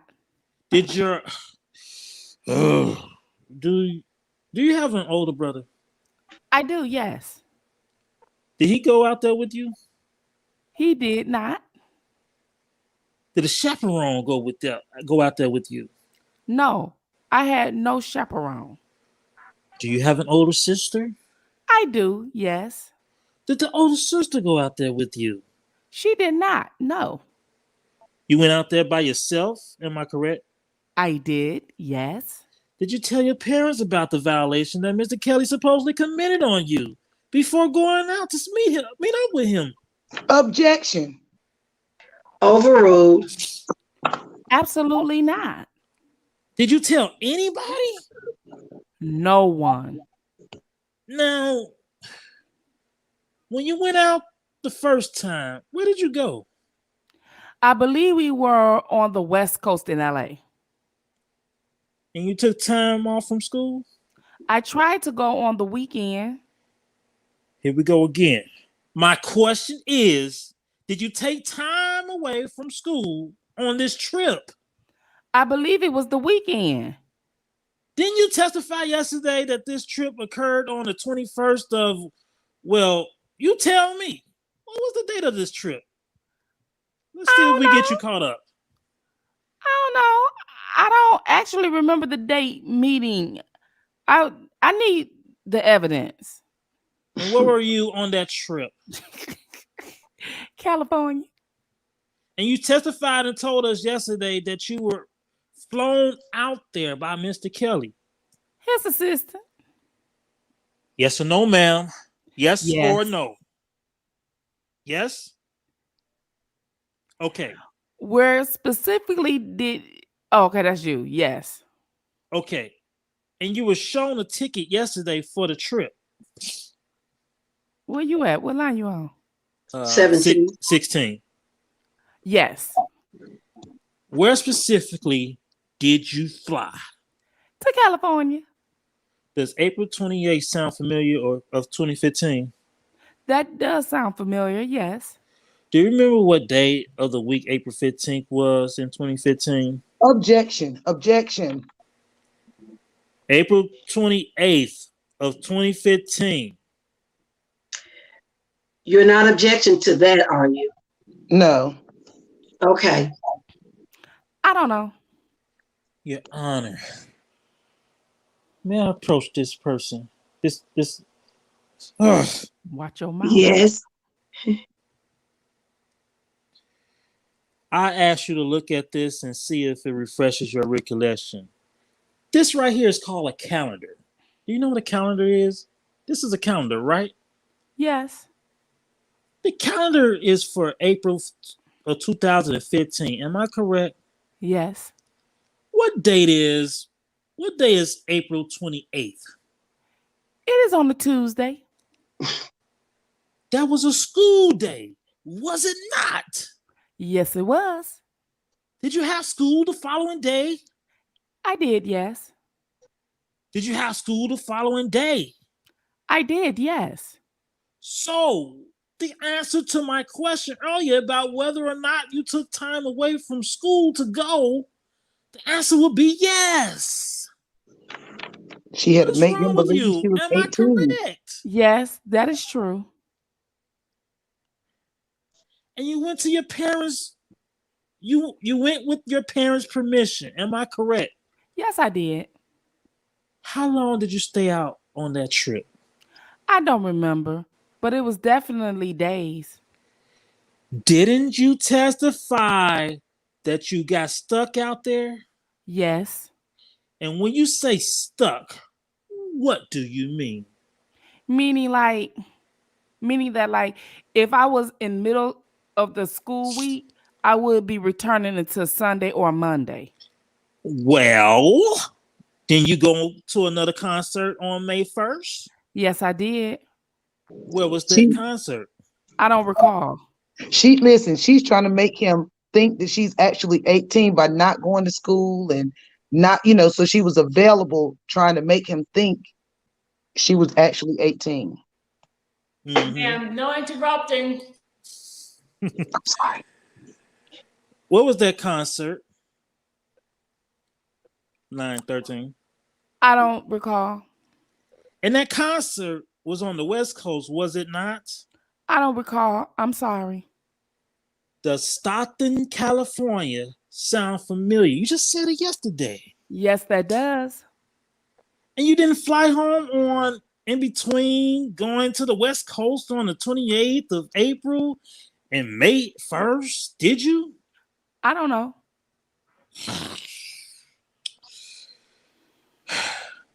May 1st was a weekend. Am I correct? I don't know.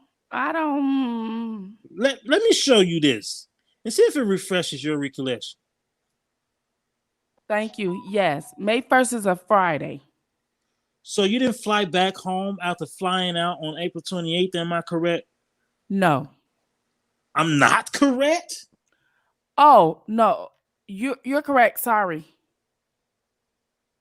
And you said you went to Stockton, California. Yes. And that was for a show, am I correct? Yes. And you stayed at that show. What was the next show that you then went to? After California, I believe it was Las Vegas. And you didn't go back to the East Coast, back to Orlando, am I correct? I don't know. You don't know whether or not you went back to your home between then? What was the show? The date of the show in Las Vegas? I don't recall that's what I'm saying. I don't recall the date of the show in Las Vegas. Now, I'm going to show you this document and see if it refreshes your recollection as to the date of the concert in Las Vegas. What does that say? May 3rd. May 3rd was the date? Yes, 2015. And you didn't fly back from Stockton in Orlando to Orlando in between May 3rd and May 1st date, did you? I don't think so. And what day of the week was May 3rd? Oh, I don't know. I'm sorry. Your Honor, we'll stipulate that it was a Sunday. Okay, thanks. And the next concert that you attended with Mr. Kelly was where? I don't know. Now, when was it that you actually left school to just continue to fly around and go to these shows? It was around the ending of May. Ending of May? Yes. And before you left school to just fly around constantly, consistently, how many shows had you attend before doing it pretty much on a regular basis? I guess whatever tours shows he had did between April and May. And it didn't matter if it was a school day or not. Am I correct? It did matter. Yes, actually. How so? I would have to make up a lot of work when I go back to school. Like I had to stay after school and make up work. So you will make up attendance, right? No. Either you're there or you're not there. Yes. Now, in these shows that you were going around the country with Mr. Kelly and his ensemble, your parents went with you. Am I correct? No, they did not. No siblings. Am I correct? No. No chaperone. Am I correct? No. And the meeting that you had with Mr. Kelly at the Dolphin Hotel, that was an audition. Am I correct? Yes, it was. Your parents didn't go with you to that audition. Am I correct? No, they did not. You went there in skinny jeans, you said. Yes, sir. Some type of crop. A crop top. Crop top? A top was mesh. Yes. Mesh? And you went there, according to you, to audition to see how he would evaluate your singing ability. Am I correct? Yes, sir. And that was important to you. Am I correct? Very important. And that was important to your mother. Am I correct? Yes. And you testified and told us that there came a point in time during your meeting, your initial meeting with Mr. Kelly in the Sprinter van, that he asked you for a little kiss. Yes, he did. Baby.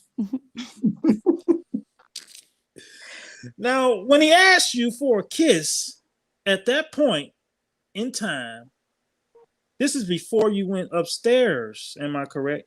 Correct. And you got out of that van, am I correct? Yes, we did. And how did you get to the Dolphin Hotel? I had a car that my parents had given me. And when you got out the van, you didn't go to your car, turn it on, and say, I'm getting the hell up out of here, correct? No, they made me park my car. They didn't withhold your car. You could have had your car again, am I correct? They had the ticket. Right. But you could easily go and get them. Give them the ticket and get your car. I'm saying his entourage had the ticket. All right. And you're testifying, telling us that because his entourage had the ticket, you couldn't get your car. Yeah. No. It was a thing that went up that you needed to get a scan the ticket to get the car out the parking. And so because of that, you had to go upstairs. No, I didn't have to go upstairs because of that. Okay. You could have gotten home, am I correct? Yes. Now you testified and told us that after you got upstairs, Mr. Kelly asked you to relieve him. Am I correct? He did, yes. And he said that he needed to be relieved before he could listen to you audition. Am I correct? That is true. And isn't it a fact when you met with the government, you told them that, well, in one of the interviews, you told them that Mr. Kelly basically was masturbating while you sang. Wow, what? While you were singing. No, that is not. I don't think you understood what I said actually. No. My question, it was nothing you told me, man. Okay. My question is, isn't it a fact that when you met with the government, you told them that Mr. Kelly was masturbating while you sang? I never said that. No. Never said that, right? No, not that I recall. You never said it? I don't recall saying that. Now, when you were meeting with the government, there was someone in the room taking notes, am I correct? I believe so, yes. There was more than one person in that room, am I correct? Uh-huh, yes. And they were taking notes. Multiple people were taking notes of what you were saying, am I correct? Yes. You saw them actually writing down as you were speaking, am I correct? Yes. And now you told us that Mr. Kelly made these entreaties of you and you rejected him, am I correct? I did, yes. And there came a point in time that he told that he will take care of you for the rest of your life if you allowed him to have sexual pleasure with you. Am I correct? He did, yes. And you never went home and told your parents any of this. Am I correct? Never. And when your parents called up to the room, well, when you called your parents from the room, you had them on speaker. You didn't tell them anything about this at all. Am I correct? Of course not. And you testified that he had video iPads out during this encounter. Yes. Okay. And they were on. Yes. And he was recording what was going on. Am I correct?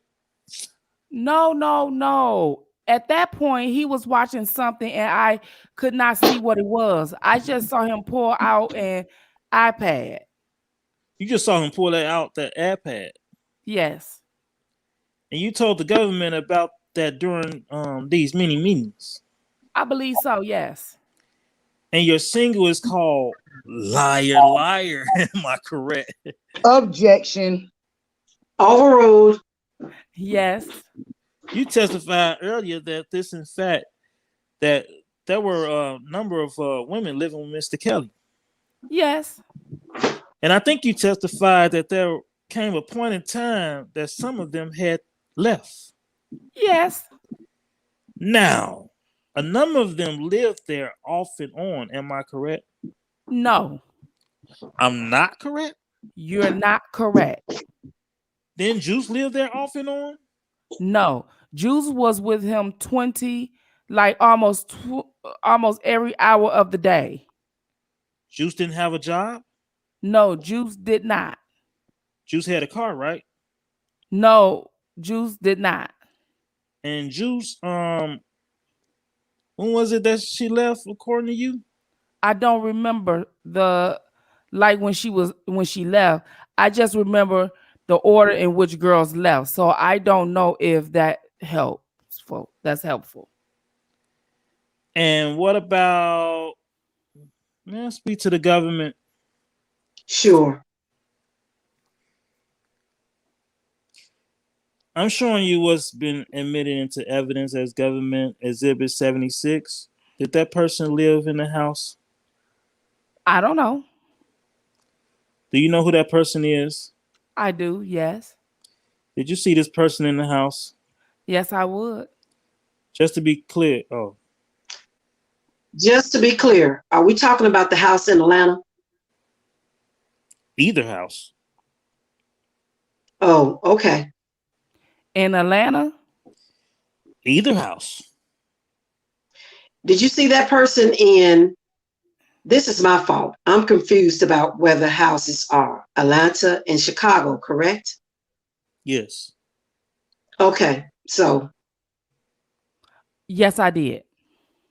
Now I'm confused. You asked me, did I see her at the house? Yes, I did. In Chicago and both Atlanta.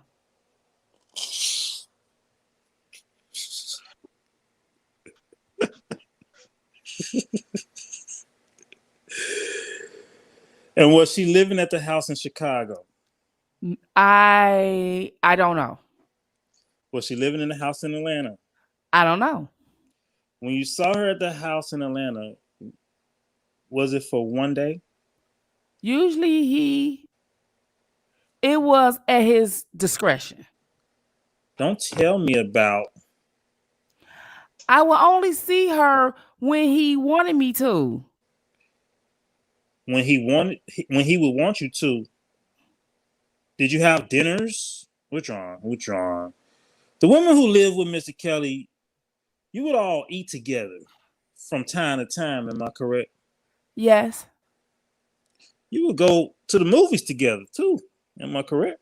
Seldom, yes. Did you go bowling together? I don't recall going bowling. Did you go to picnics together? We would go to parks. You would play volleyball together? I don't recall that. You would have dinner together? Yes. Then I just asked this. And that would be at home. And that would be at all the houses. Am I correct? Yes. And basically, you function as a family. Am I correct? I wouldn't call it a family. No. You wouldn't call it a family now, but back then, you operated as a family. Correct? Controlled, yes. Ma'am, you were there. Am I correct? I was. You stayed there. Am I correct? I did, yes. And you ate with them. Am I correct? I did. You went to the movies with them. Am I correct? Yes. Now, you testified yesterday about my client not celebrating Christmas. Do you remember telling us about that? All holidays? All holidays. Do you recall Mr. Kelly? Mr. Kelly, withdrawn. Do you recall Mr. Kelly renting a house in California for a Christmas holiday? Yes, I do. Do you recall Mr. Kelly taking videos of all of you during the Christmas holiday? I do. Do you recall Mr. Kelly giving you gifts on Christmas? Yeah, I do, yes. Do you recall Mr. Kelly specifically giving each of you, at minimum, $10,000 to go and buy gifts for each other? I do, baby. So he's not. He doesn't celebrate Christmas. No holidays. In fact, No, what I said, they were delayed. my question is: you testified and told us earlier that he didn't celebrate any holidays. And my question to you is: That's not true. I said the holidays were delayed and that if he was not celebrating, I would have went home to my family. you wanted to get that out, right? Objection. Sustained. Is this a good time to break? A very good time. I need a smoke and some shot of I know that's like Hennessy, and I gotta go wrong. I need to smoke All some of right, that ladies old and weed that gentlemen, she's smoking on. We had the dope we are man going to sold her. break. Just before we do, I told you that I would, and I'm not taking credit for this schedule. Miss Green did this, but I just want to go over the days that, anyway, I'll stop. So we are going to work through Thursday this week. We'll be off Friday. Next week, we're going to be off on the 3rd, but because the following week, we have so many days off, we're going to work on the 3rd, on Friday the 3rd. Then next week, we have Labor Day and 2 days of Rosh Hashanah. So we'll not be working the 6th, 7th, or the 8th, but we'll be back on the 9th or the 10th. Then the last week in September, Yom Kippur is on the 16th, which is a Thursday, and we'll break a little bit early on the 15th in case, people have a dinner to go or something, but we will be working on the 17th as well. So if you have questions about that, why don't you direct them to Miss Green, all right? I'm trying to make the best use of the time we have, and I think we're on schedule, but now we're going to take a break for lunch. Please don't talk about the case at all, but enjoy your lunches, and I'll see you at 2:15. All right? The witness can step out. We'll see you this afternoon. Is there anything that we have to do before everybody can sit down and before we break for lunch? Nothing from us, Your Honor. Okay. No, Your Honor. All right. Thank you so much. Have a good lunch, everyone. Now we taking a break right quick. I need to go roll my garbage can to the curb. Sylvia, can you take over for Do the court till I get back, Miss Sylvia. What's she at? Right here. Okay. Okay. Do the court until I come back. Okay. What number are we at? Number 3 on 11:35. Okay. All right. The witness can step down. We'll see you this afternoon. Is there anything else that we have to do before everyone can sit down before we break for lunch? Can it?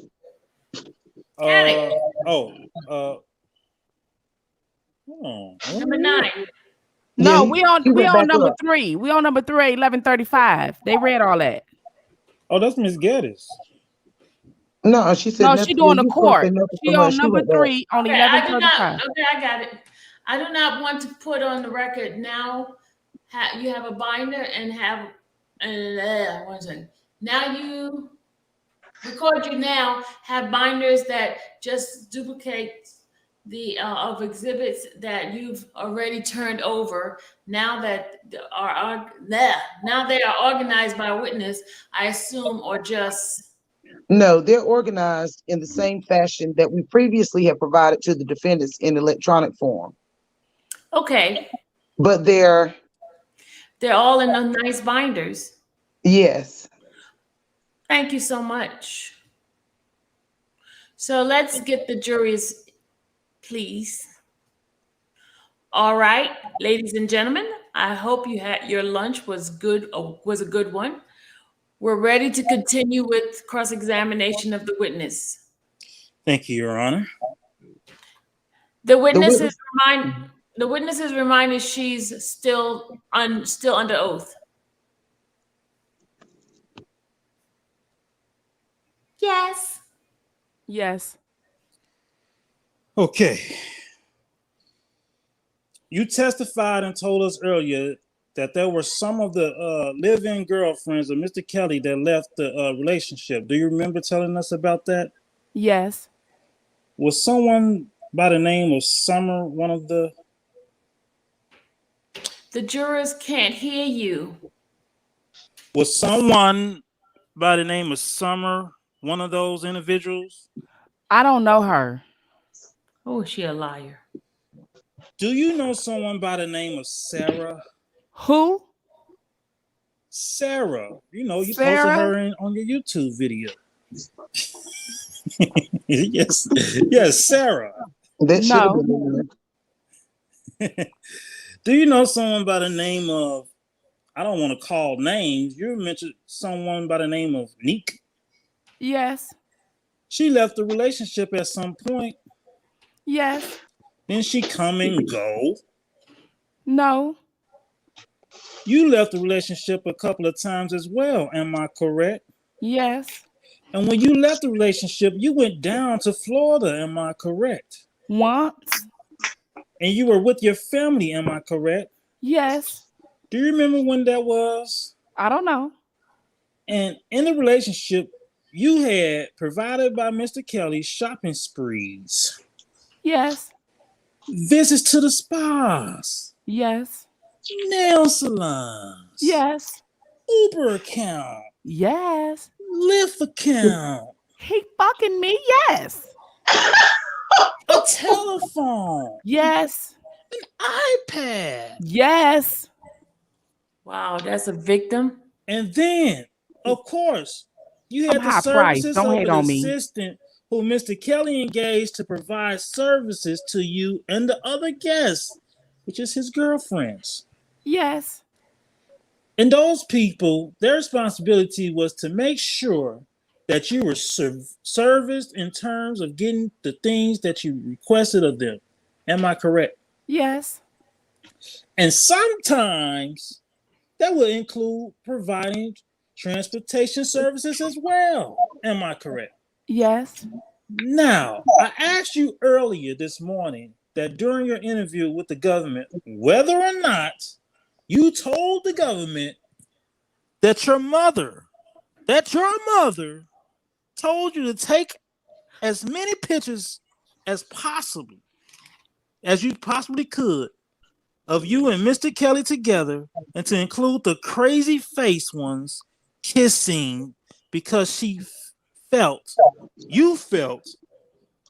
that your mother wanted to exploit Mr. Kelly to the media and take advantage of his finances. Objection as to form. Yes, as to form. Why don't you break it down? Isn't it a fact that you told the government during one of the sessions with them that your mother told you to take as many pictures of you and Mr. Kelly together? Yes. And isn't it also a fact that you told the government that she said to you, requested of you, to include the crazy face ones kissing? Isn't that a fact? I don't recall that. No. Well, I'm going to show you this document and see if it refreshes your recollection. What number? 4, page 6. Directing your attention to the highlighted portion at the bottom. Okay. Have you reviewed it? Yes. Did it refresh your recollection? It does. Your mother wanted you to take these pictures, as many of them as possible, including the ones that you were kissing. Yes, I don't. I didn't ask you what you think. I asked you, does it? I still don't recall it. You don't recall it. Yeah, no. But you were at the meeting with the government, correct? I was, yes. And you testified earlier that they took notes. Am I correct? Yes. You saw them writing. Am I correct? Yes, I did. And now I asked you earlier whether you met with the government in preparation of giving testimony to the jury. Do you remember me asking you that? Yes. And you told me that you did a number of times. Am I correct? Yes, sir.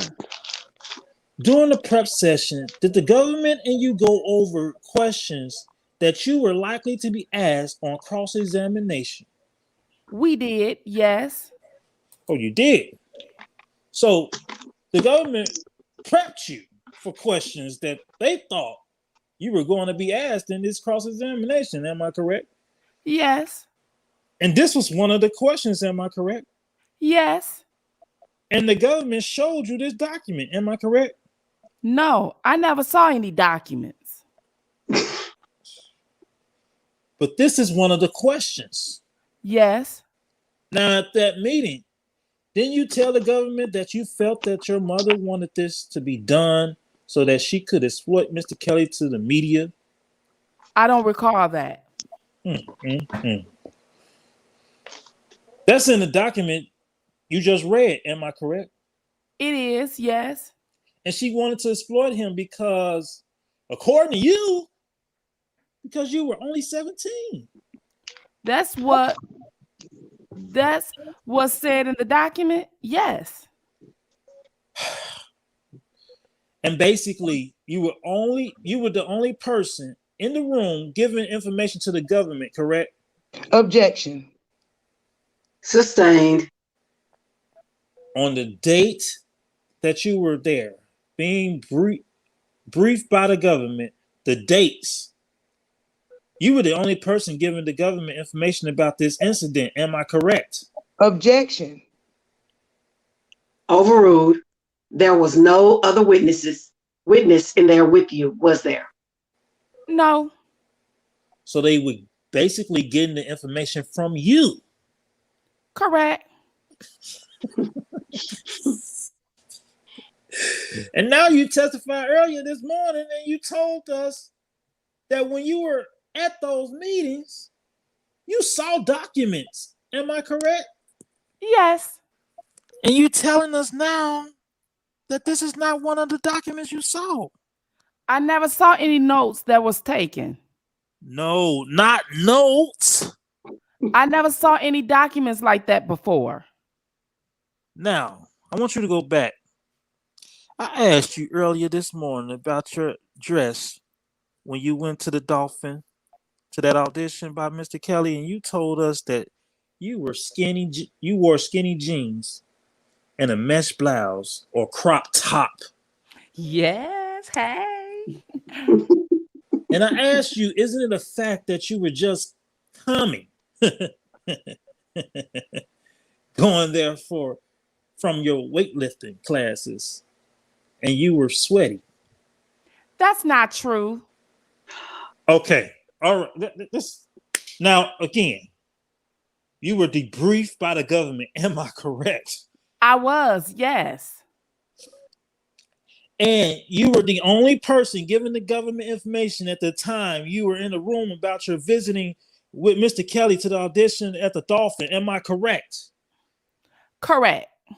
Isn't it a fact that you told Mr. Kelly that you told the government, that the date you first met with Mr. Kelly at the Dolphin, it was after school? That's what you told them, right? It was, yes. And you went on to tell them that you had been weightlifting and was sweaty. That is not accurate. You didn't tell them that? What are you asking me? Can you rephrase it? I want some of that, what you smoking. Didn't you tell the government that on that date that you had went to visit Mr. Kelly at the Dolphin Hotel, you had been weightlifting at school and you were sweaty? I don't recall. My goodness. Directing your attention to the bottom portion right here, you know, that highlighted portion. See if that refreshes your recollection. Take a look at that. Yeah, I'm sorry. I don't recall. Oh my goodness. So let me ask you, when you were there and being debriefed, was anyone at this table, this prosecutor table, right here, taking notes from you? Taking the notes. I don't remember. But they were all in the room, right? Yes. Oh my gosh. Okay. Now, you testified before the grand jury in this case. Am I correct? Pardon? You testifying before the grand jury in this connection with this case. Am I correct? Correct. And you were sworn in. Am I correct? I was, yes. You were sworn to tell the truth, just like you were here. You were sworn when you came here. Am I correct? Correct, yes. Do you remember telling the grand jury he continuously asked me over and over and over again to be intimate with him? I told him that I just left school and I had gotten out of weightlifting practice. I do recall saying that. Yes. Oh my Lord. So, in the grand jury, you swore that you had just gotten out of weightlifting class. Am I correct? Yes or no? Am I correct? Objection. The objection is sustained. Go ahead, but that objection is sustained. Do you want to talk at the sidebar? Yes. Pass me that blunt, Farinella. I Can I keep that? don't think there's an inconsistency. I think the testimony on direct was that's what she told the defendant. I don't think she said that that's what actually happened. That's my recollection. You're probably right, Your Honor. You know what? You're probably. Wait a minute. It now says I don't think there's inconsistencies. That's what it's saying. I read that. But that. But didn't it say She that said there it was inconsistency. Yep. You gotta check. She's gonna say it again. Don't worry. Okay. Well, it's a rare occasion, so I think that's the confusion and why the witness might be, but. Okay. All right, that's my recollection. Is that correct? Yes, Your Honor. I stand corrected. Well, I was explaining why I was sustaining the objection. Sure, and I appreciate it. I'm sure you do. Now, ma'am, you testified yesterday and told the jury that although you had sexual encounters with Mr. Kelly, the first time there was actual intercourse was at a trip in Stockton. Yes. Now, when you met with the government to discuss this case, that was back in 2019, am I correct? Yes. I thought it was in 2020, January 9th. Okay. What was that? Line 9. Okay. Yeah. And the closer in the time to the. Sorry, what did you say? 2019, when you first met with the government. No, I don't think. It was in January of 2020. That was me. Oh, I'm sorry. Was it in January 2020? Yes. So that was closer to the time to the allegations than today. Am I correct? Can you rephrase that? When you first spoke with the government about this supposed intercourse, that was in 2020. Yes. And the incident, according to you, occurred in 2015. Correct. Okay. And today, we're in 2021, right? Right. Correct. Now, when you spoke with the government, didn't you tell them that the first time you had intercourse or penetration, it was in Los Angeles? I don't recall.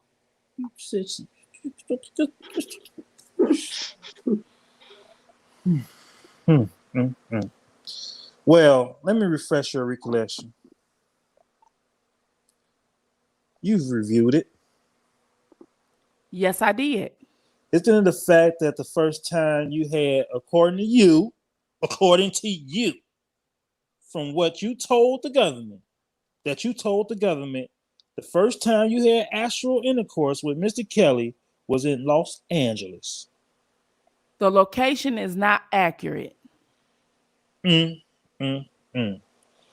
My question to you, ma'am, isn't it a fact that you told the government that the first time you had sexual intercourse with Mr. Kelly was in Las Vegas? No, I did not say Las Vegas. Okay, and again, if the government,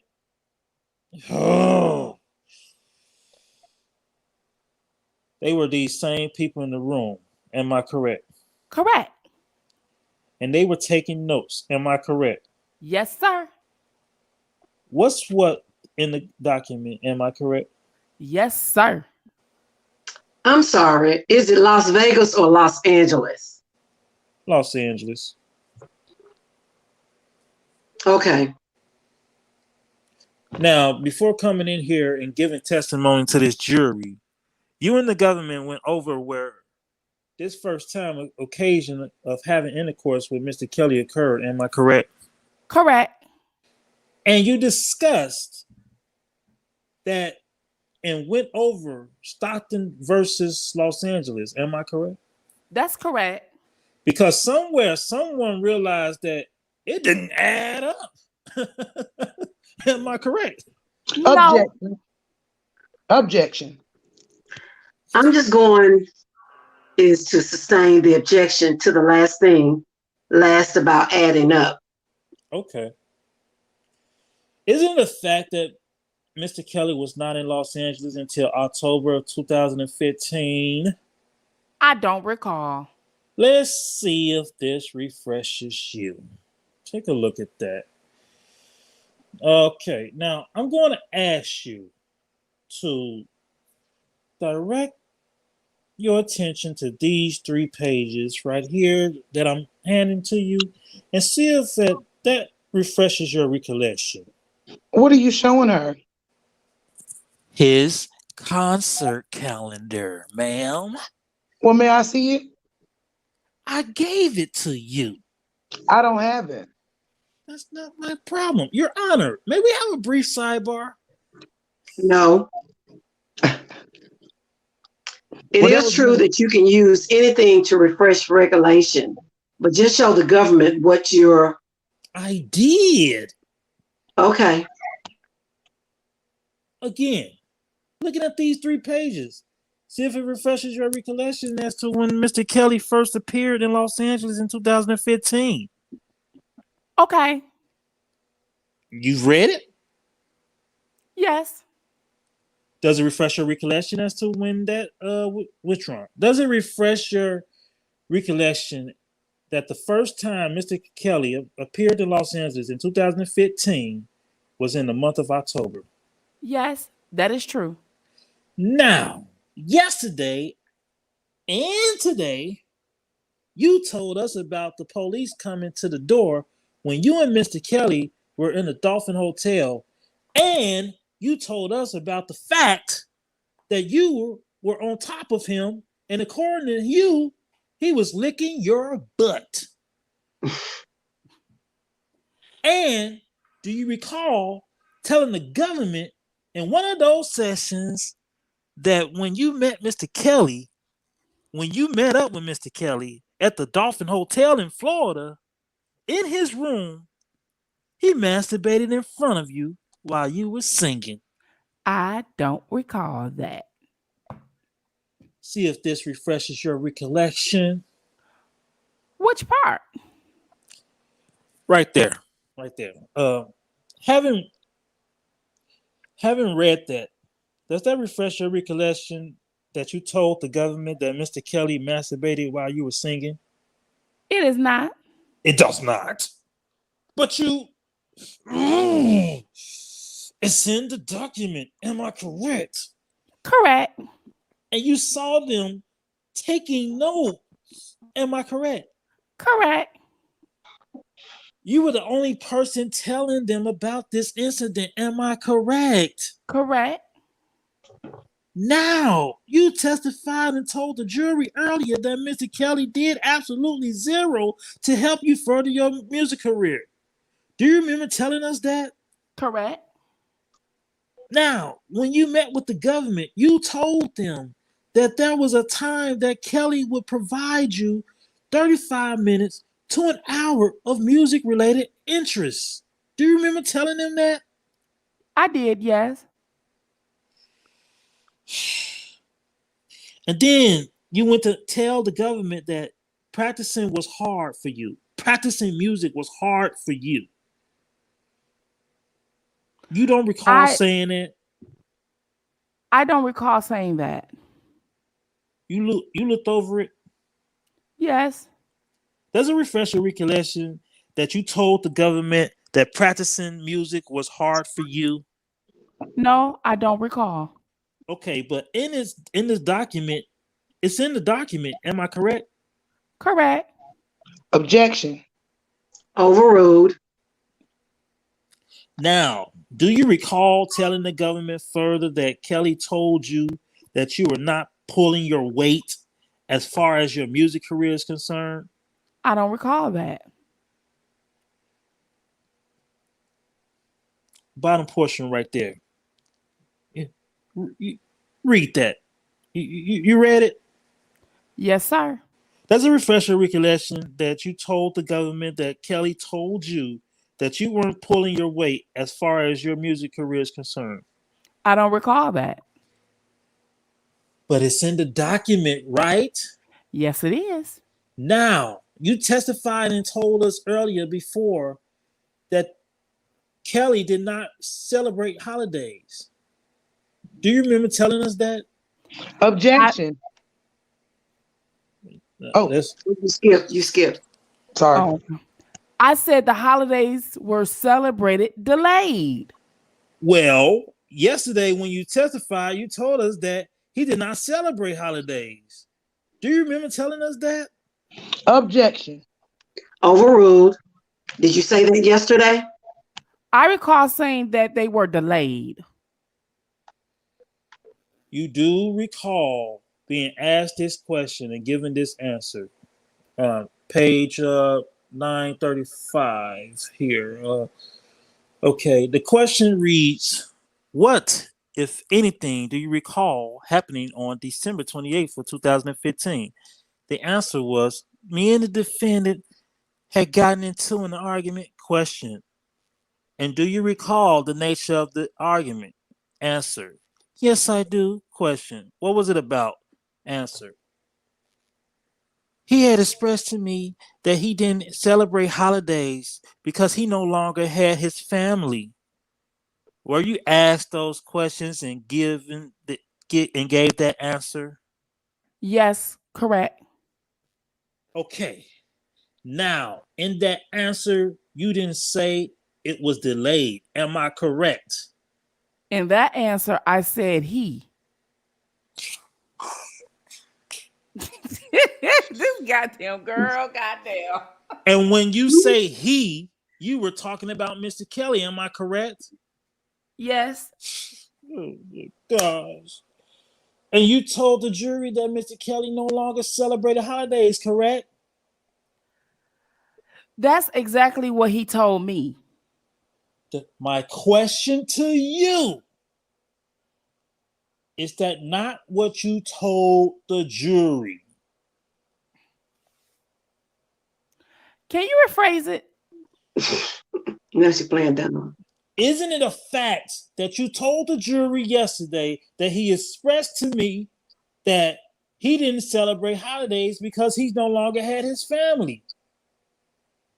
That he expressed to me, yes. And he You told the jury this under oath yesterday, right? Yes. Now, Mr. Kelly celebrated Father's Day. Objection. Overruled.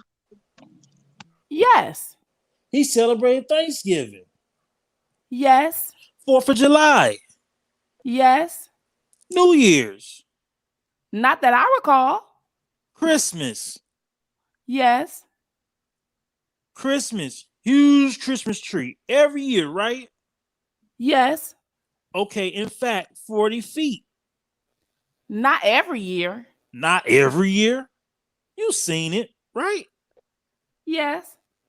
He gave out substantial gifts. Correct. And some of some of the girlfriends went home for Christmas. Am I correct? I never recall that. The picture that I showed you earlier today, didn't that person go home one Christmas? I don't recall that. Now, Mr. Kelly would videotape Christmas holidays and celebrations. Am I correct? Yes. In fact, he would videotape almost everything. Am I correct? He would. Yes. Trips to the beach, Yes. playing around the house. Yes. He would just use his iPad or camera to videotape most things. Am I correct? Can you rephrase that? You need that rephrased. He would use his camera or iPad to video on a daily basis non-sexual events. That's not true. At the times that you guys would hang out, he would videotape. Am I correct? Correct. Yes. Oh, my goodness. Lord, give me strength. How often would you hang out? I will be with the defendant every day. No. My question, I said hang out. Are you going out or are you around the house? Around the house?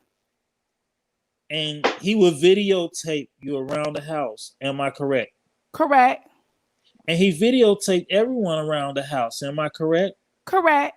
Now, you testified and told us yesterday that when you go to the gym to watch Mr. Kelly play basketball, you cannot watch any other man. Do you remember telling us that?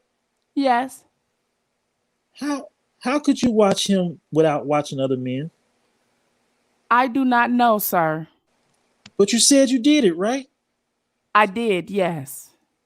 But you don't know how you did it? I actually stopped going to basketball. No, that's not my question. My question is, do you know how did you do it? You said you did it. And I'm just asking you, how did you do it? I would usually look at his shoes. And then when I would find his shoes, I would look at him. What kind of shoes was he wearing? He would usually, we would pack his basketball bag. So we usually know. Beg your pardon? We would pack his basketball bag, so we would usually know what he was wearing. What kind of shoes was he wearing? Workout shoes. Nikes? Yeah. Air Force Ones? No. Not Air Force Ones? Okay, cool. Remember that. And his shoes were different from every other person on the court. Correct. What color was his shoes? What night are you referring to? Any night. I mean, his bags were packed every single day, so any night it would have been a different pair of shoes. He had over thousands. Okay, so the colors that he would generally wear would be white and black. Objection. I don't understand the relevance of it. They brought this up on direct yesterday, so I'm just trying to explore her ability to see the defendant, my client, without Looking at other people. yeah, and looking looking at the people. All right. Are we talking about just at basketball games? That's what they asked. I'm just asking you. Yes, just at basketball games. Did you look at other men at basketball games? I did, yes. Hold on, let me put my phone on charge. Hold on. Hello? Oh, Yeah. Yeah. okay, now I'm back. 24. 24. Okay. Now, you testified earlier and told us that at this encounter at the Dolphin, Mr. Kelly recorded you. I never said that. No. Oh my God. Okay. You said he took out a camera. At the Dolphin Hotel? Yes. God, that girl lies. I said he took out an iPad. Did he To the record you? camera. I said I never saw that. What he did with the iPad. What? So you don't know if he recorded you or not? I don't. When you spoke with the government one time, you told the government that he recorded you every time except at the Dolphin. Do you remember telling us that? I don't. Directing your attention to the bottom portion. Isn't it a fact that when you met with the government, you told the government that Mr. Kelly recorded every time except at the Dolphin? I don't recall that. But it's in the document. Yes, it is. And in the grand jury, you told the grand jury that he recorded you every time you had sex with him. Do you remember telling the grand jury that? I don't recall that. I'm sorry. Page 26. I'm going to withdraw that question. Okay. Now, going back to the year Mr. Kelly told you he would help you with your music, isn't it a fact that you were interviewed by the government regarding this issue? You told the government that Mr. Kelly told you that you were lazy and needed to concentrate on your music more.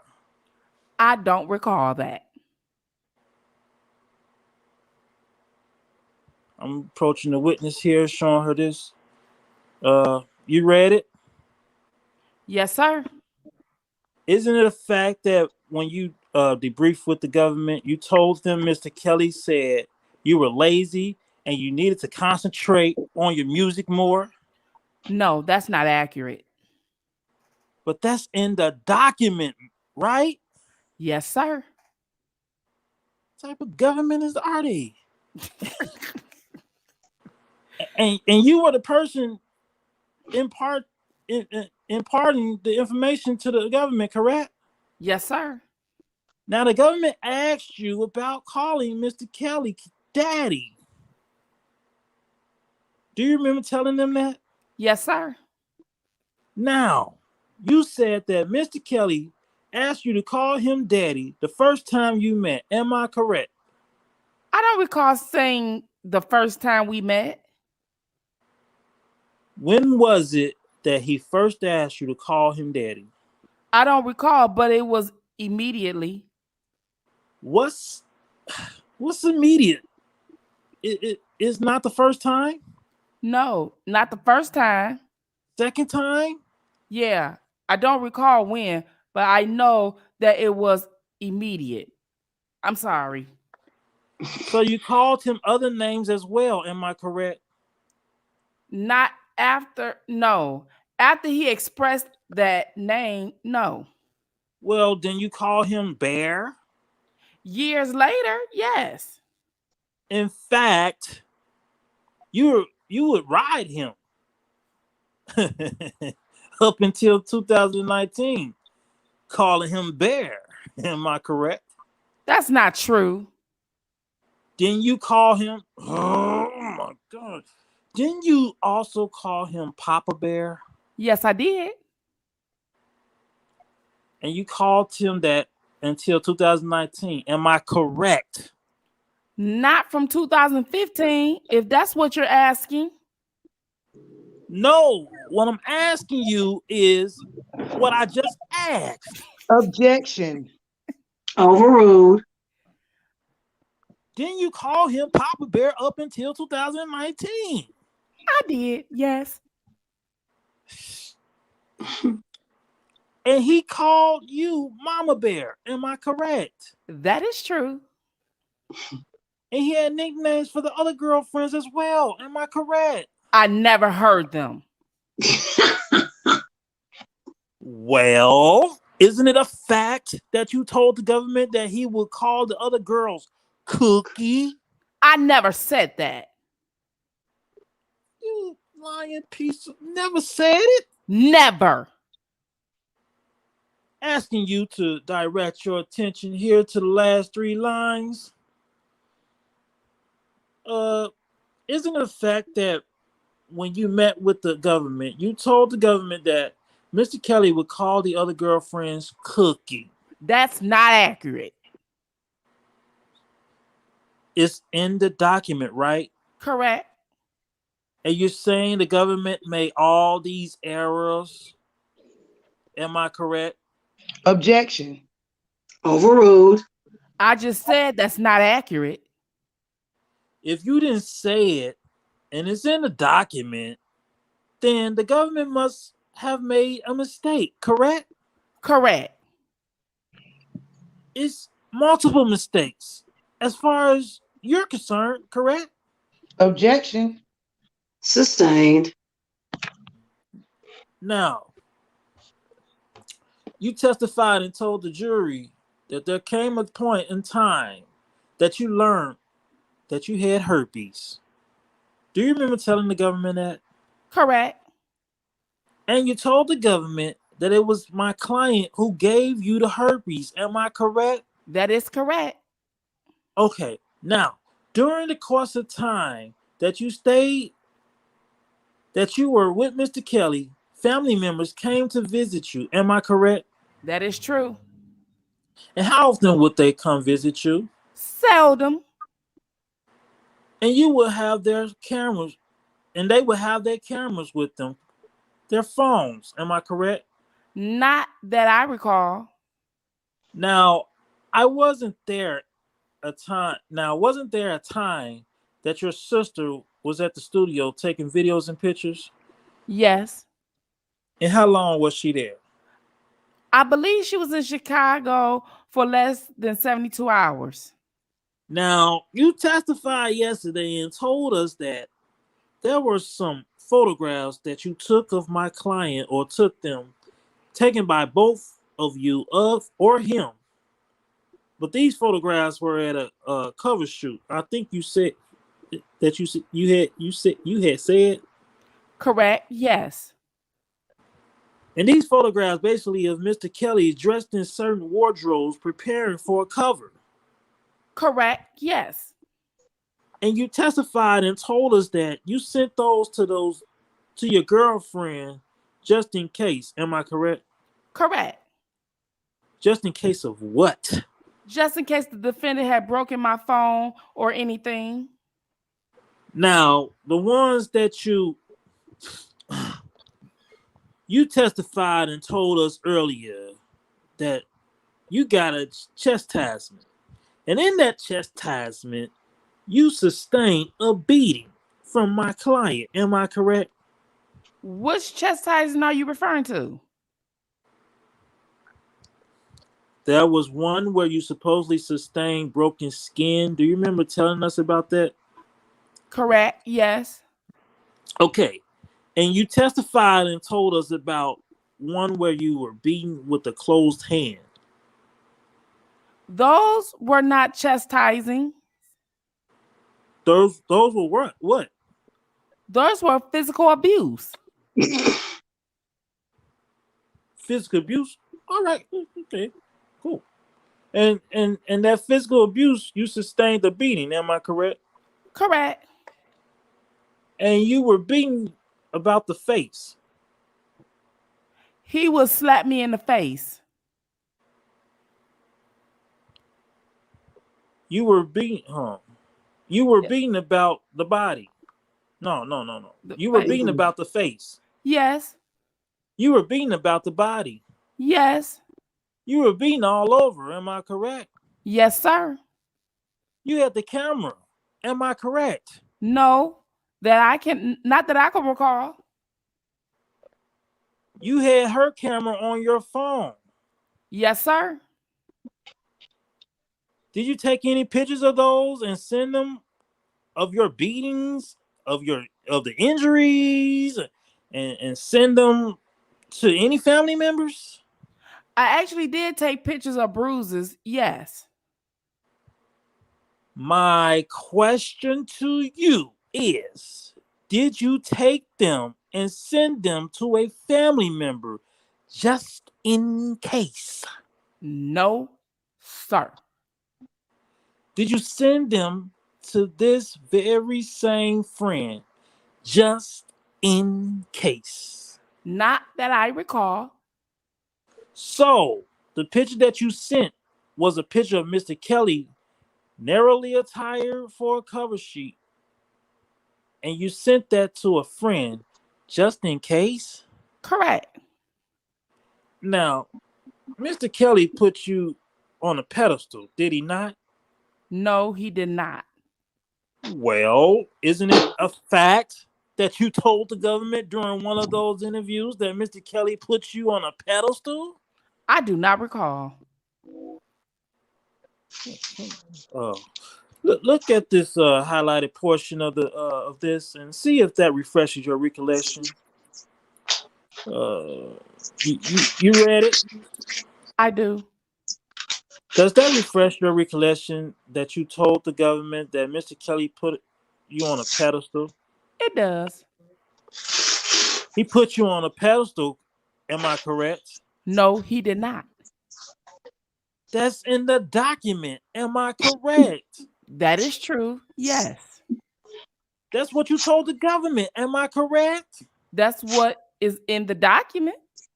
But you were the only one conversating with the government, am I correct? Correct.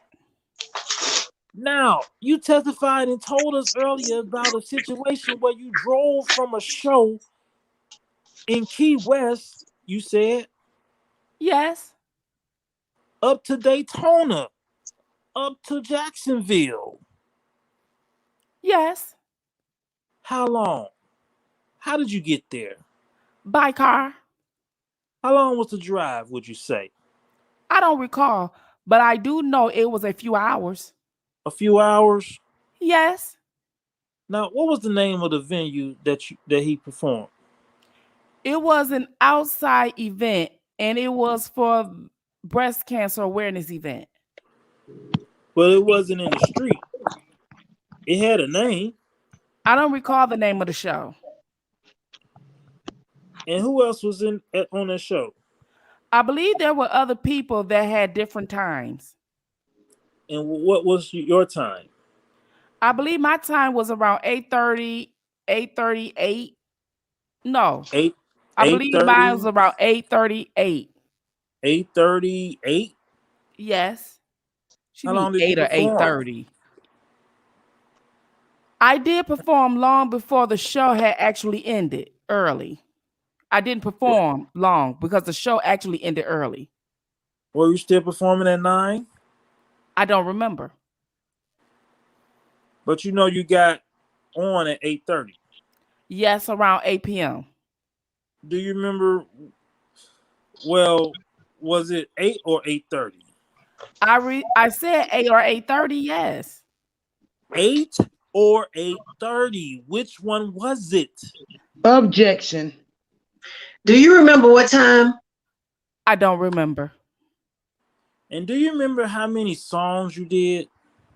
I believe I did about 2 or 3 songs. Okay. And then, did you stay around after that? No, it ended early. Are you aware that the trip by car from Jacksonville to Key West is about 8 hours? No, I'm not aware of that. You said it took you guys a couple of hours to get there. Yes, I could have the location wrong. I apologize. Now, during your time from July to the end of August, how many times did your parents visit you at Mr. Kelly's? What year? 2015. Between July and August? July and the end of August, how many times did your parents visit you at Mr. Kelly's? I believe once. And from the end of August until the end of 2015, how many times? I don't know. Now, would it be fair to say that you were in constant communication with your family from the time that you moved to Mr. Kelly's until the end of 2015? Yes. And you had video contacts with them. Facebook contacts. I'm sorry. Facebook? Yes. No. Text. Text? Yes. Phone calls. Yes. And then you have visits by your sister from time to time. My sister visited once. Once? Okay. And there came a point in time that the contact was not as regular. Am I correct? Correct. And you made that decision to cut back the contact. Am I correct? No, I did not make that decision. Do you recall speaking on a YouTube chat where you and your father spoke about it and you said it was your decision not to make contact as frequently? I do not recall that. Do you recall making a YouTube video with your father about communicating during the time you were with Mr. Kelly? A YouTube video? No, I do not. Or any type of social media forum where you and your father spoke about the context between you and the family when you were with Mr. Kelly? I do not recall that. Your Honor, may we approach? Sure. I'm talking about this president's thing here. I just want to give the government an opportunity to see the video that we are about to show. I'm sure they've seen it. It's a documentary, correct? I think that's part of the confusion, for what it's worth. Yes, well, I don't know. I just saw it and we just took it. But it's the one with her and her dad talking about. Yes. They're familiar with it. Do you need a copy of it? No, I know what it is. But my only issue is I would like the witness to hear it herself and not play it for the entire jury because it may refresh her recollection, which I suspect it will. That is probably the way to do it. May I make a suggestion about this? Sure. Maybe we want to come back to it, and then at the break, you can play it for her. Okay. And then I don't want to break. I mean, we could take the break now if you want, but then. Yeah, maybe we took it now. Well, the only thing is that I worry about then is jurors. Then they have 2 whole hours. What time is it now? It's 3:15. Okay, well, then I'm going to go over some letters with her now. Okay. Awesome. I don't want to knock you off your. Oh shoot. Where we at? 10. 1174. Okay. I wanted to end a certain way, but I'm always different. I always defer to the court. Well, I think really it's in everybody's interest not to have jurors sitting for 2 straight hours. That's the only reason. Okay. As riveting, Don't poke fun, Judge. I'm not poking fun. Your Honor, based on our sidebar, I will come back to that. Okay. Okay. There was a time going back to the trip to Jacksonville. When you got to Jacksonville, you and your mother withdrawn. You and your mother had traveled up to Jacksonville together by car. Am I correct? Correct. And you got there early morning hours. It was after his show had ended. Yes. And you wanted a bed. You needed a place to stay. Am I correct? Yes. And you were offered 2 bedrooms by Mr. Kelly's assistant. Am I correct? Correct. Yes. And your mother said that she would go and stay elsewhere. Am I correct? That is not correct. It's not correct? Okay. Where did your mother stay that night? I believe she had taken his assistant room and his assistant went to a different hotel. Isn't it a fact that she refused the room? No, she did not. She had been driving and did, in fact, wanted a room. Isn't it a fact that you told the government during your interview with them that your mother refused the room and wanted her own room? That is not accurate. So again, the government made another mistake. Objection, Cannon. Sustained. Showing you this document, and I direct your attention to the second paragraph. Sir. Yes, just a second. Isn't it a fact that your mother was offered a room but refused it? That's not accurate. It's in the document, right? Yes, sir. And according to you, the document is wrong? Yes, sir. You wrote about that client. You wrote about that incident. Am I correct? What are you referring to? You made some notes about this incident, the trip up to Jacksonville. Am I correct? With your mom. What type of notes are you referring to? What are you showing? What is this? Your Honor, I'm going to ask that this be marked defense O. Okay.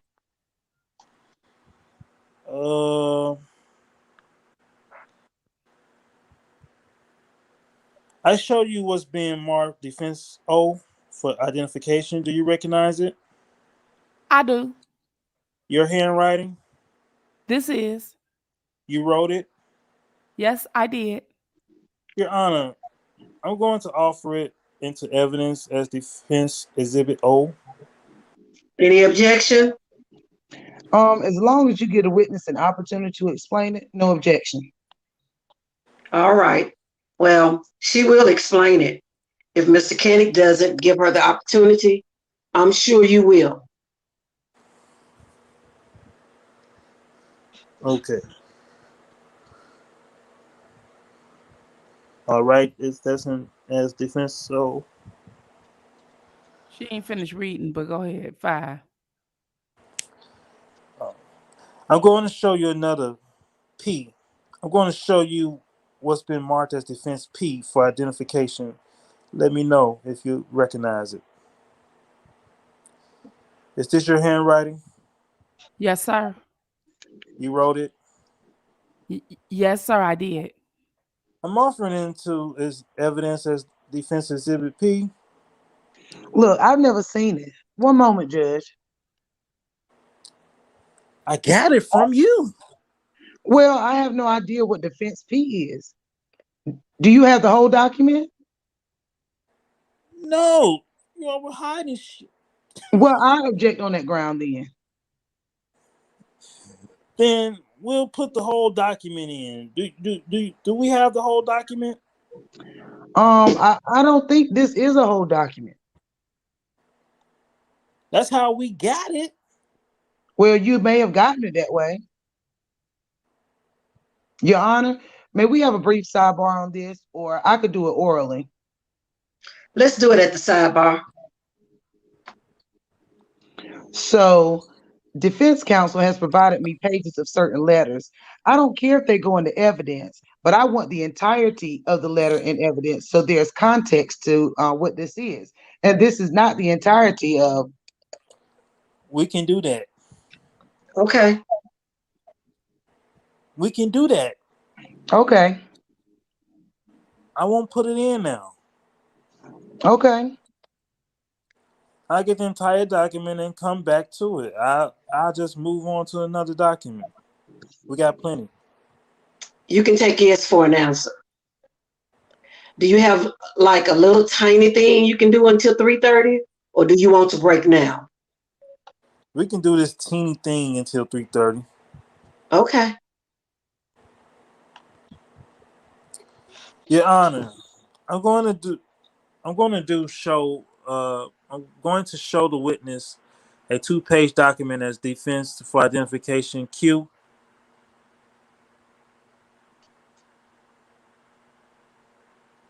Okay, a Q? Yes. Okay. Do you recognize this document? I do, yes. It's a document you prepared. This is, yes. Your Honor, I'm offering it as defense exhibit Q. Any objection? Yes, Your Honor. You object? Yes. Can I see it? This is what we're going to do now, I think. Let's take a break. Is it time for your afternoon break? It is time for your afternoon break anyway. I have to discuss a few matters with the lawyers. So this one might be 20 minutes. But please don't talk about the case, and I will see you after the break. All rise. Everybody can have a seat, and the witness can step down. Can I see that document that you're objecting to? Oh, I forgot. I sent the witness out, didn't I? Well, let's first talk about this defendant's Q. This is a letter that was written when? While the defendant was incarcerated. And it's a letter that the witness wrote? Yes. And what's the basis of your objection? The basis is that, number one, I'm not sure why it's relevant, but if it does get admitted, the government wants to inquire the circumstances under which she wrote this letter. And the circumstances are that the defendant had been incarcerated for a period of time, and the defendant had instructed the witness that she was only to provide, like talk about happy things and just say positive. And it's not. She's not going to be able to explain that without also explaining the fact that he had been incarcerated for a period of time. Well, I think that's all right with you, isn't it, Mr. Gannick? Can it? No, it's not a problem. Just turn on your microphone. So with that proviso, it's admissible. I mean, it is admissible evidence. I'm also not sure how it's relevant regardless. Well, it's relevant to the witness description of their relationship, and you can redirect on it, but it does open the door that he is incarcerated. I think the world knows that, Your Honor. Well, I don't know what the world knows, but I had taken steps to make sure that the jury didn't find out about it, particularly during the course of jury selection, where we were very careful to make sure that that wasn't apparent. So I'm just saying it is not something that I take lightly, but if it is something, I'm not saying that you do either, but if it is, I don't even know why we're having this conversation. Obviously, you know that it opens the door and you're fine with it. Your Honor, the only thing I would like to say, yes, is that the government could ask the question of the witness the very same way they asked the earlier questions. There came a point in time,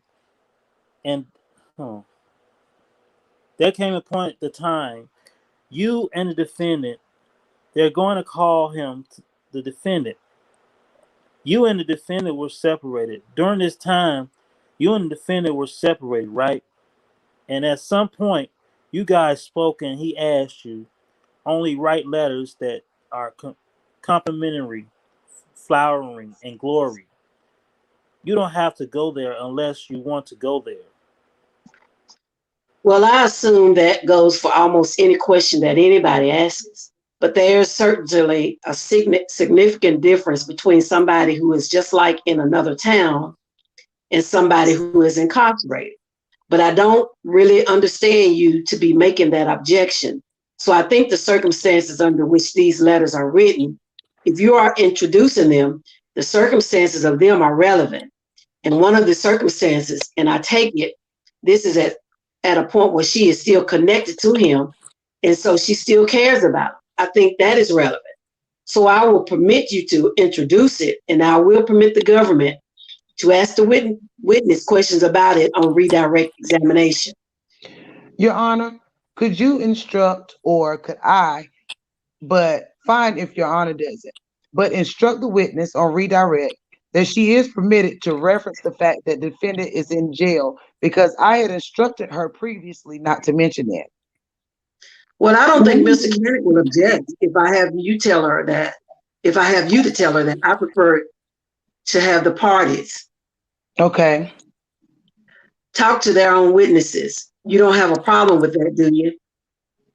Well, I think there's a way to get around this without mentioning the jail factor. Oh, we're back to that now? Okay.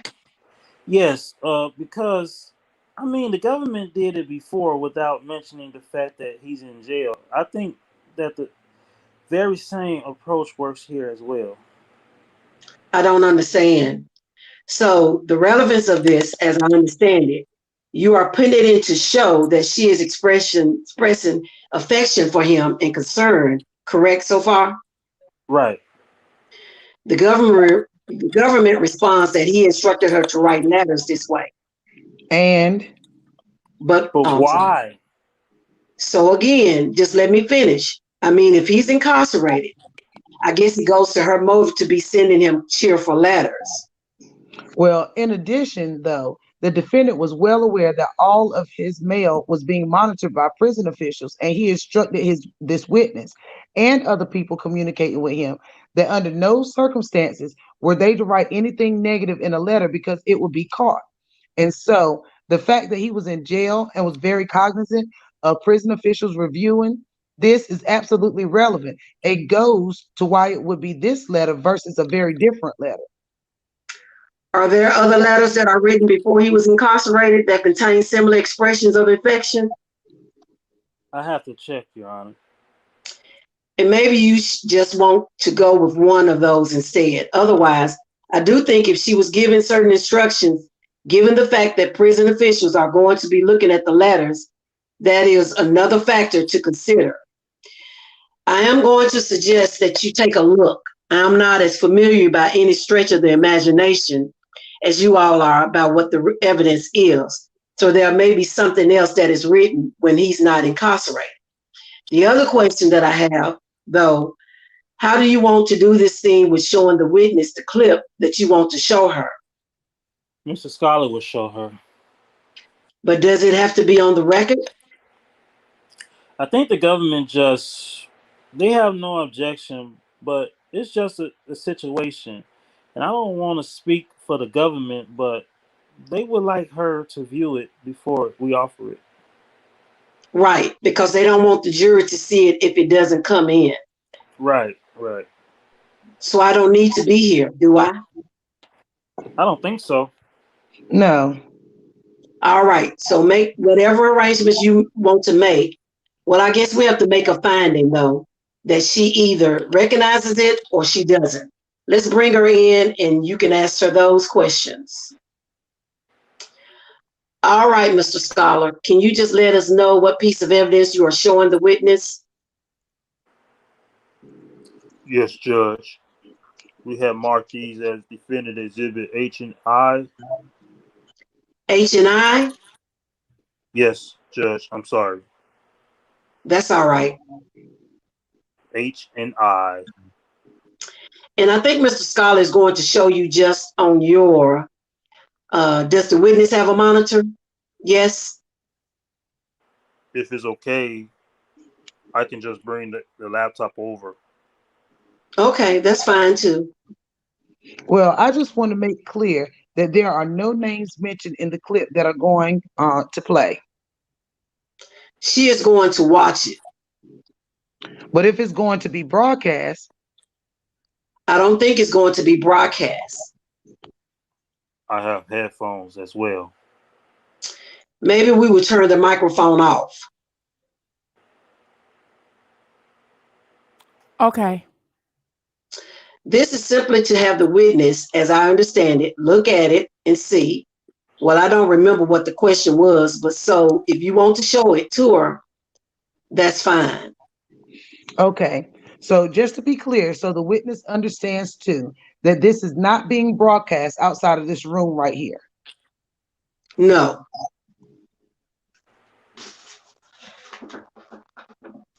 Did you turn off the microphone? Yes, ma'am, I did. Okay. I can go ahead, Judge. Yes, go right ahead. The video is being played for the witness. May I, Your Honor? Oh, yes. Turn on your microphone if you don't mind. You recognize your voice in that video, that audio. Yes, sir, I do. Do you recognize the conversation? I do. All right, so now we can take our break. Am I needing to rule on something? I honestly can't remember what the initial question was. I think the government was fine with it. They just wanted to make sure that she would be able to recognize it. Okay, all right. So is this something you are moving into evidence?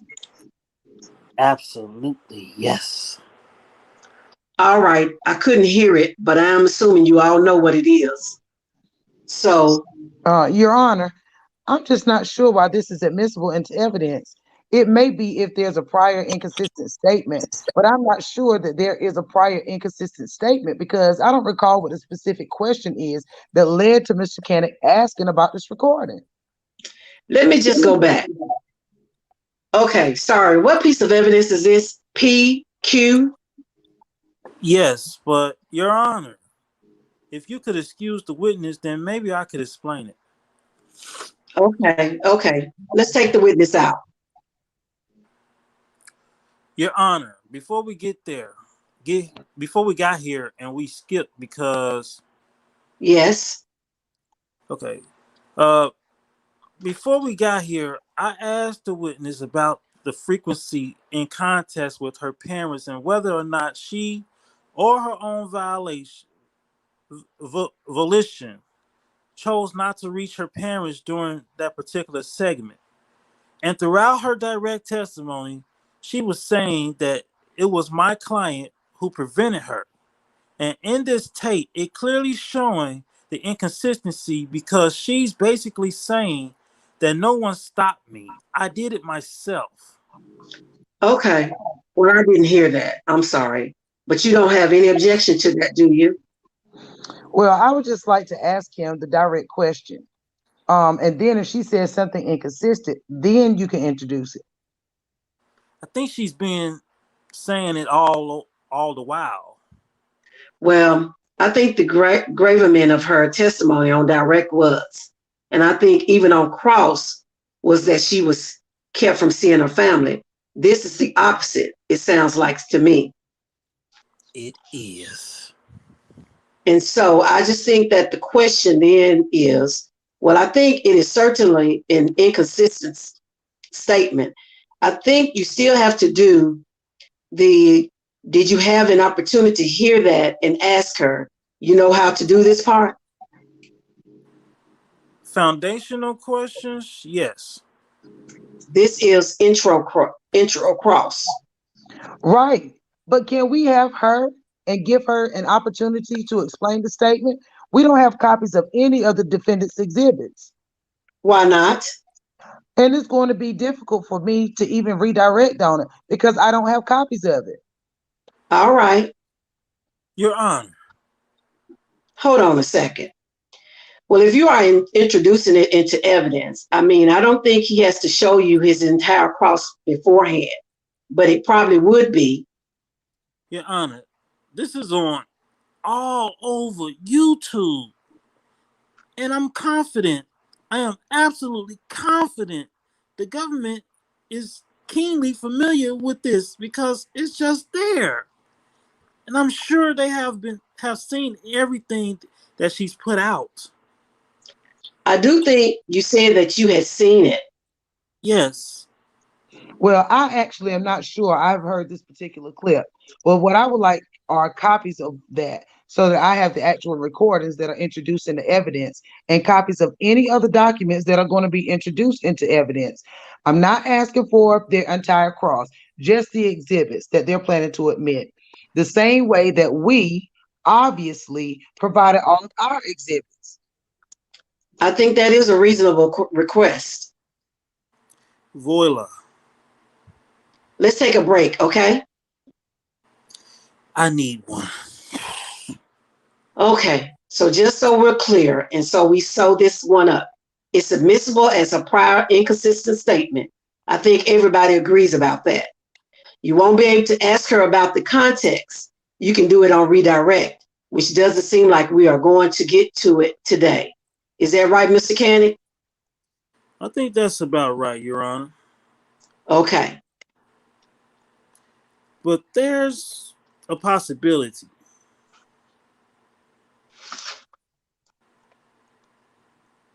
Everybody can have a seat.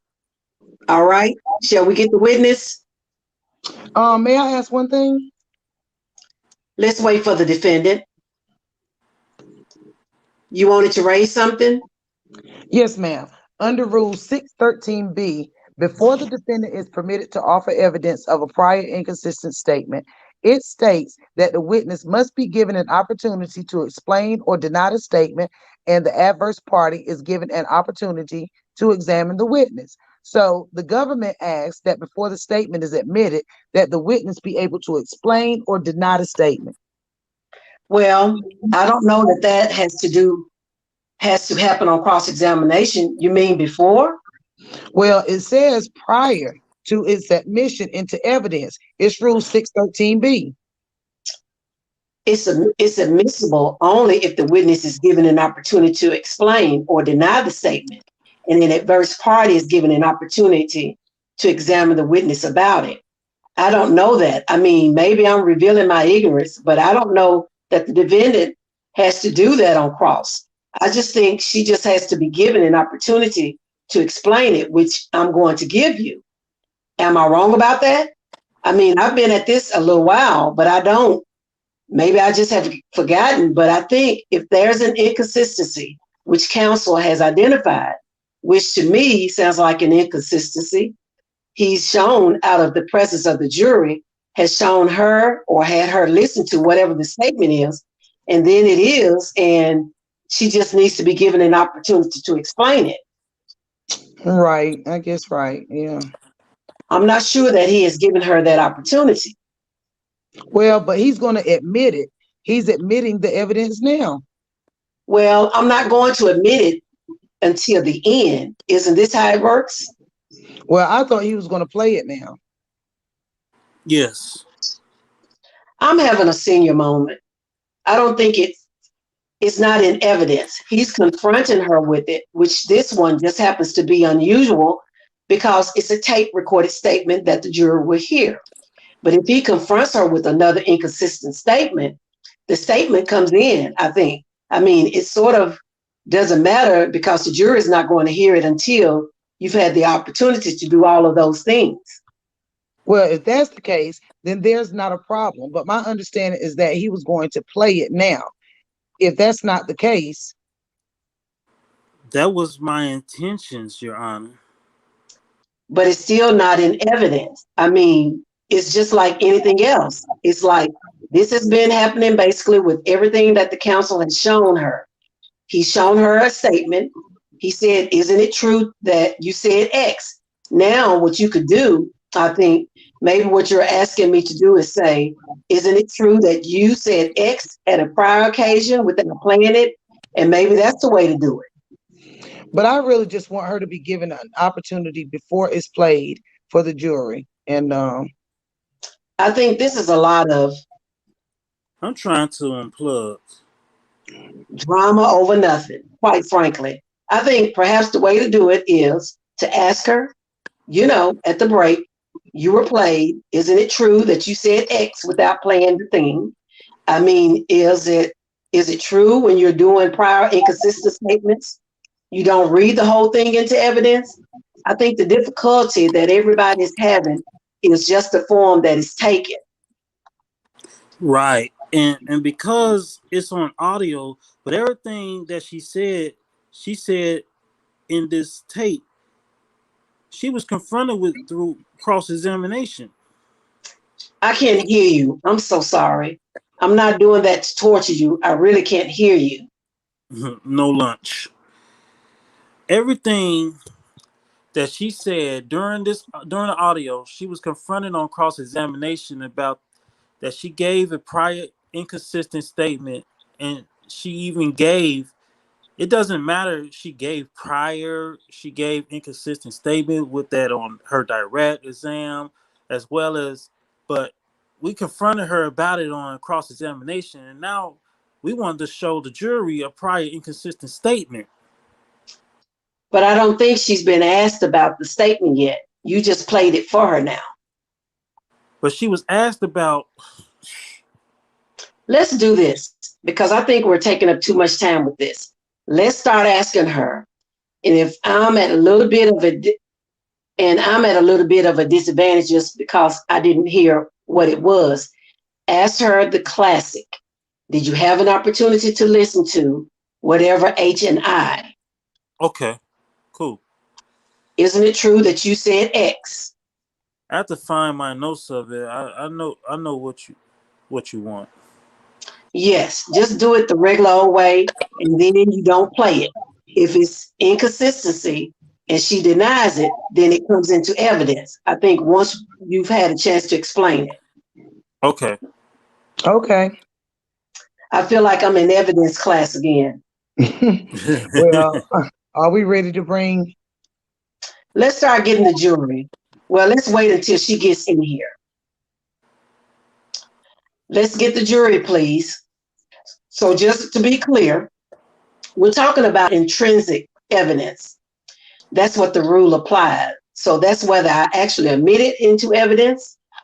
He can still cross-examination her about it he can still cross-examination her about it as impeachment.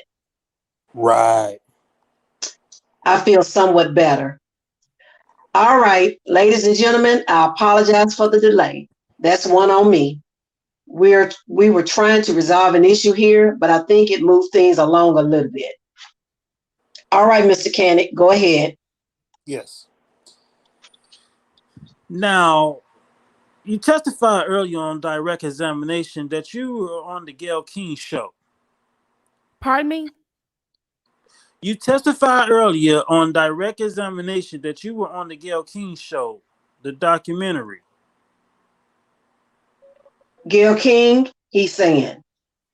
Yes. And on that show, you stated that your parents told you to lie. Am I correct? I did, yes. And at that time that you gave that interview, you said Robert was in the apartment? It was a hotel, yes. And his lawyers was there as well. Am I correct? I don't recall. You don't recall Mr. Greenberg being there?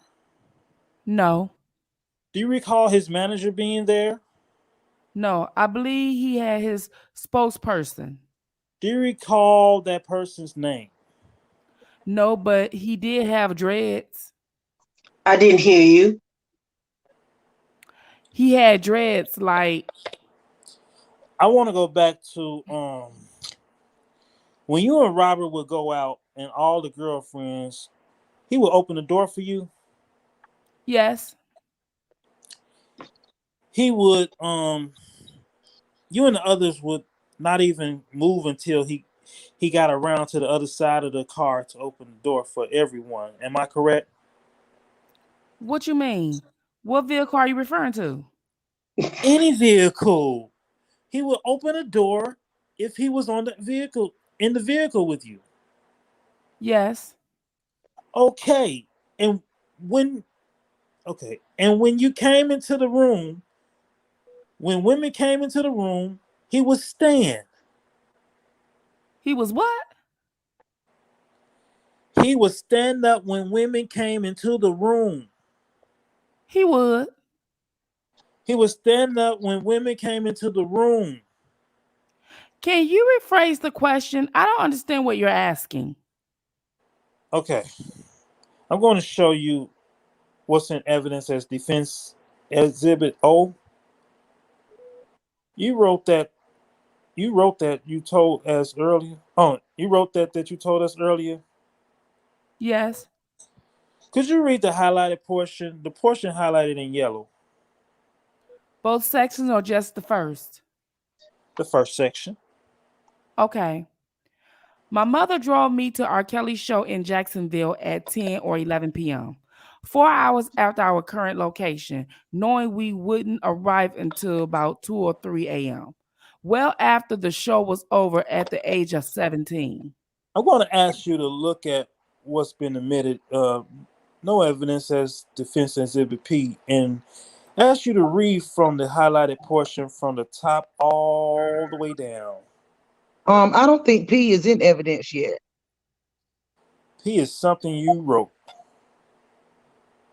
Yes, sir, it is. Your Honor, I'm offering. Any objection? No, Your Honor. Okay, that's in evidence. Can you read from where the yellow highlight begins?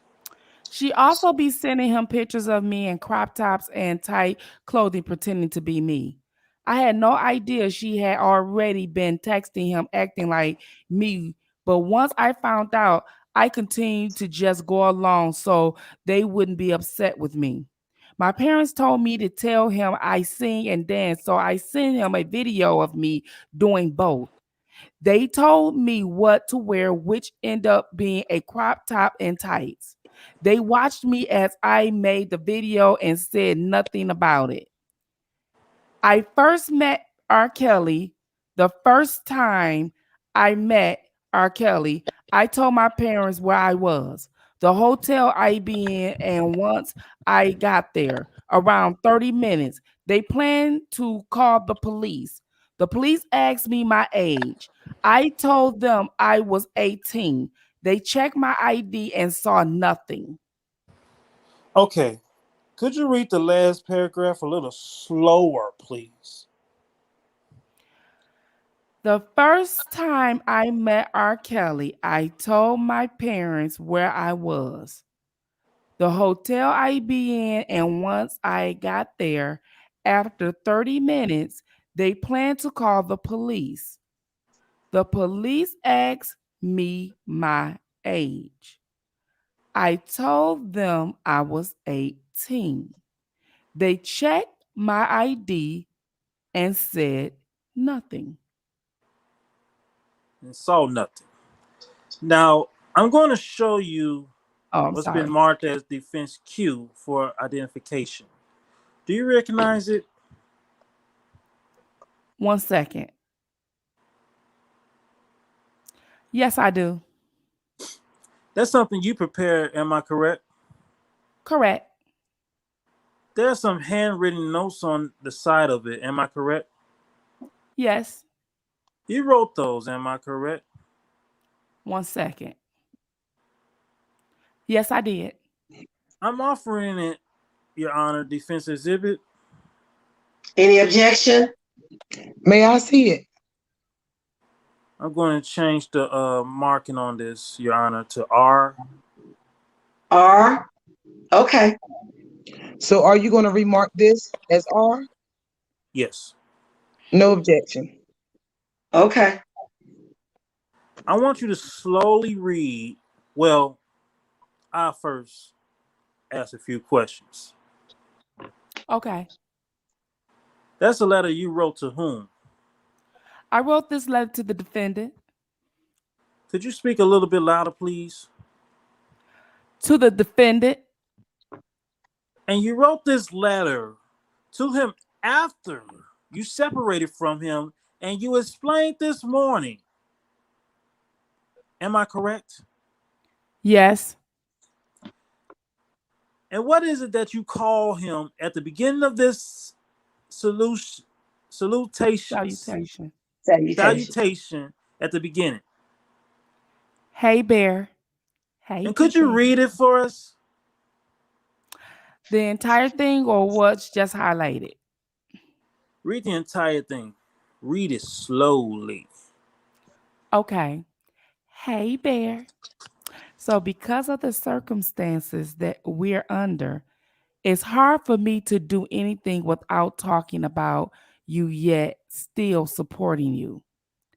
I know you personally don't want to speak about our private life, and neither do I. So because of that, I will have to support you privately and not publicly. But right now, I'm still attached to you. But in order for me to have my own name, image, brand, and businesses, I will have to just be just me, not Jane, the girlfriend, luckily. Judge. All right, go ahead. May I approach the witness? Yes. She can continue, Your Honor. Yes. Luckily, we talked about this fact the last visitation. Nothing changes. You have your reasoning and I have my reasoning. We left on good notes and friends who support one another and will always love. And I will always love and support you, Bear. And you know me. I'm going to still check people from time to time because I still love you. But for the most part, I just want to let you know because I know things don't always go the way we planned it. I love you, and I wish I was in Chicago, but it's going to stay this way until you give everyone a clear understanding in our household or not.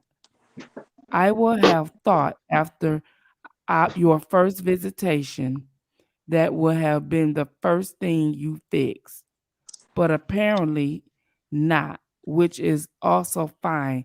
Just know I'm always here. I have no bad feelings, Bear. At the end of the day, you know my word are more importantly. I know my word, and I just don't want to be in an environment where there is no clear understanding. Sometimes you have the power to fix. I can only tell you I can't force you to do anything and vice versa. But I will definitely continue to write you and send you pictures, Bear. I love you so much. And just know everything from this point out is all politics. No matter what, I will always be respectful of myself and you will never, ever see me doing anything to hurt you, Bear. I just want to make you proud, and I want to make you happy for me and more than anything. Me and Boogie miss you so much, and I wish I could see you at visitation. Now, this letter was written by you to Mr. Kelly months after you had separated from him. Am I correct? Not months after. No, that's not accurate. When was it written? It had to have been immediately after I left him. And you said you left in October of 2019? Yes. And when you said immediately, you're talking about the next day? No, meaning that it would have happened within those months because of January. I had no communication with him. Now, before October of 2019, there was a separation between the two of you. Am I correct? That's correct. I'm sorry, the jurors are indicating they can't hear you. I'm sorry, Mr. Canick. I'll move it closer. I don't think it's on. It's on. I think it's the battery. Let's see if we can get it fixed.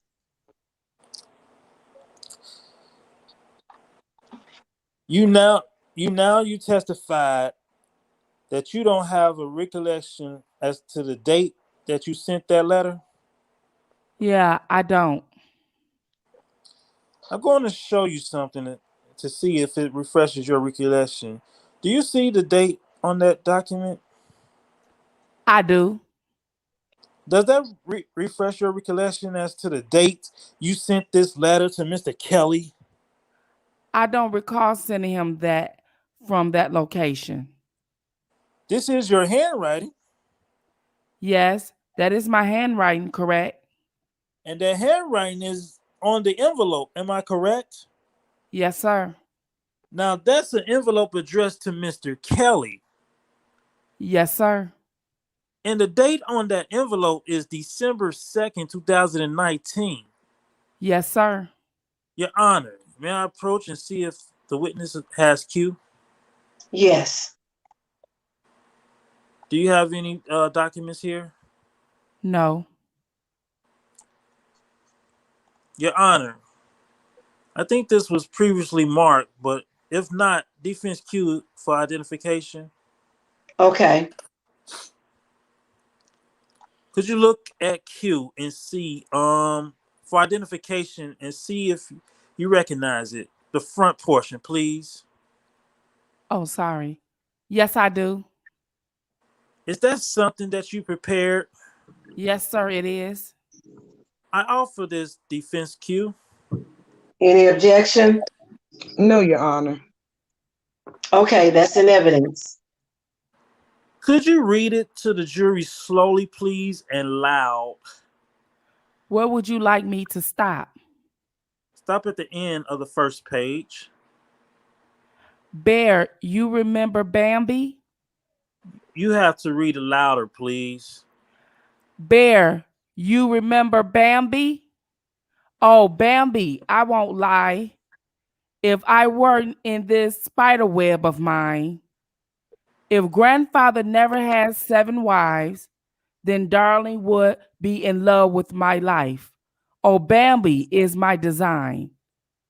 To run the jungle, I must be a lion or be a cheetah, but neither is fine.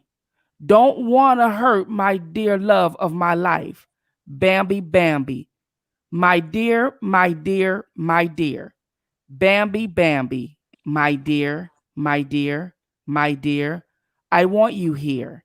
Bambi, don't get too near, for there's lions, beware.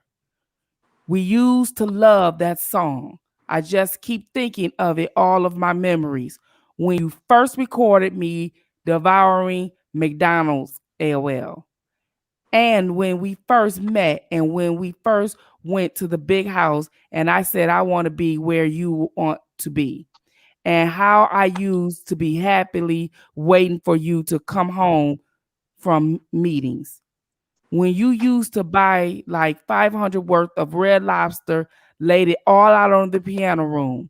I remember you played the piano and it was just me and you when you carved our initials into the table and when you used to stop for me and call.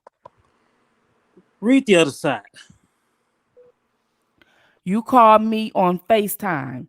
I wish things could have stayed exactly like that. But it's okay, Papa Bear. Everything happened for a reason, and I know we will get out of this.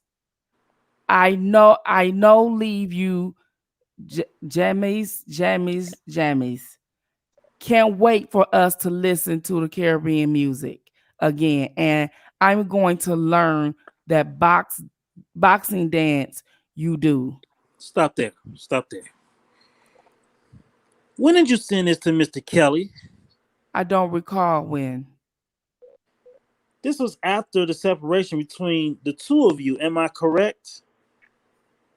I believe that these was when I was with the defendant. Beg your pardon? I believe that was written when I was with the defendant. Okay. Where were you at the time when you wrote that? I believe Trump Towers. And he was not there. Am I correct? No, he was not. Okay. And this was you were asked earlier this morning by the government about viewing the Lifetime documentary. Remember the government asking you that? Correct, yes. And this was written after the Lifetime documentary. Am I correct? I don't believe that is accurate. Do you know what year the Lifetime documentary was written, was shown? No, I'm sorry. I didn't keep up with it. Okay, but you can say categorically that was written before the Lifetime documentary. Objection. Overruled. I think your jacket might be obscuring your microphone. All right. And it's just harder to hear you. That's all. I'm sorry. Could I have that question and answer? Documentary. Which one are you referring to? Because there was a few. You said which one?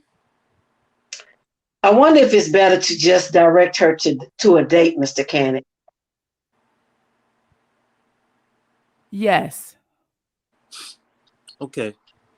You mentioned this morning on direct examination that you were asked specifically about a Lifetime documentary. Do you remember that? Yes, sir, I do. And I'm asking you, did you write that letter before or after the Lifetime documentary? I don't recall when the Lifetime documentary came out. There were multiple. Multiple on Lifetime? Yes. Okay. But the letter that you read just a short while ago, that letter was written, you said, after October 2019. Am I correct? I said that. Are you referring to Is it Q? defense Q? No, not QR. I showed you an envelope. Right. And this was a letter from the envelope. Am I correct? Correct. And that envelope had December 2nd, 2019 on the back. Am I correct? Yes. And it's your testimony to us that you don't even recall when the documentary. What is it? Surviving R. Kelly? The defendant was still at the Trump Towers when that was released. And my question now,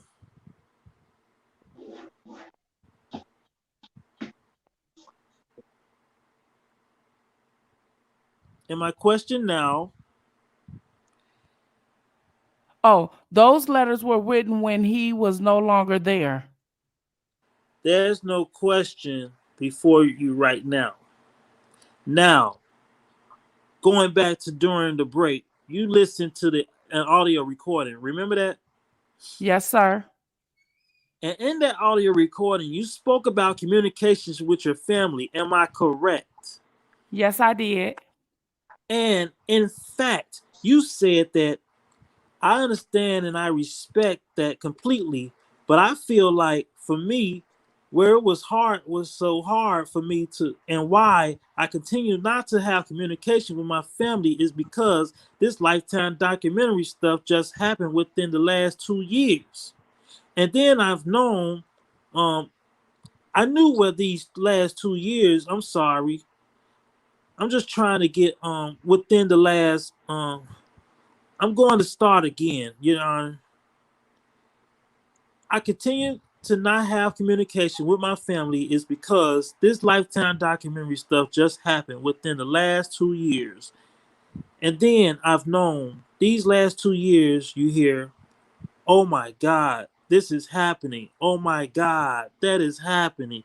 I just feel like now, how can you be so oblivious to the years that I was okay and just now, oh my God, I need to know where my daughter is at. She's this, she's that.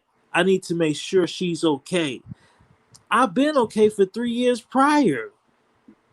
That's where I drew the line because at that time, at that point, I was an adult. At that point, I felt like I was okay. So believe I was okay. So to believe something like that so extreme, so bizarre, so outrageous, I just couldn't even fathom my parents believing something as bizarre as that. I really couldn't. And what was said by you, that's what was said by you in that audio. Yes, sir. And this audio was made when? I believe that audio, I actually don't recall when that audio was made. Sorry. Do you have an approximate as to when that audio was made? It could have been anywhere from October to January. Of what year? October 2019 to January 2020. And you were speaking with your father in that, correct? Yes. And then you go on to say, things couldn't go right. My communication slowed down because at that point, I was an adult. You said further, I would call you guys 4 or 5 times, 4 or 5 months at a time. And when I would call you guys would be yelling. You guys will be cursing me out. Mommy will be yelling at the top of her lungs. And so what I would do, I would say, I'm going to give you about 4 or 5 months, and hopefully you'll just miss me so much that you just want to talk to me and open your arms. And eventually it go there. Further said that you're not checking in every day. What was the last thing? I'm sorry. You said, so let me ask you this. Before graduation, I was not even checking in every day. Then go on to say, now maybe like once a week or every 2 weeks or so, I would call y'all. You go on to say, Robert asked me to call you guys, and no matter what city we were in, he would say, is this your father's number? Or is this your mother's number? And I was, and it would say, call me. And I would say, that is my father's number. He was like, you need to call him. And I would say, I'm not going to call him because at this point, the only thing I get is bickering every time I pick up the phone. So if I can avoid it, if I can enjoy my life in this nice little penthouse while we're in New York for the weekend, I'm going to enjoy my weekend. It was very suffocating because I was an adult. And at the end of the day, period, I was not obligated to answer anyone going to know that you are my father. But I'm not obligated. Then you go on to say, anyone who thinks that I'm brainwashed and not know a smart, I'll try to explain.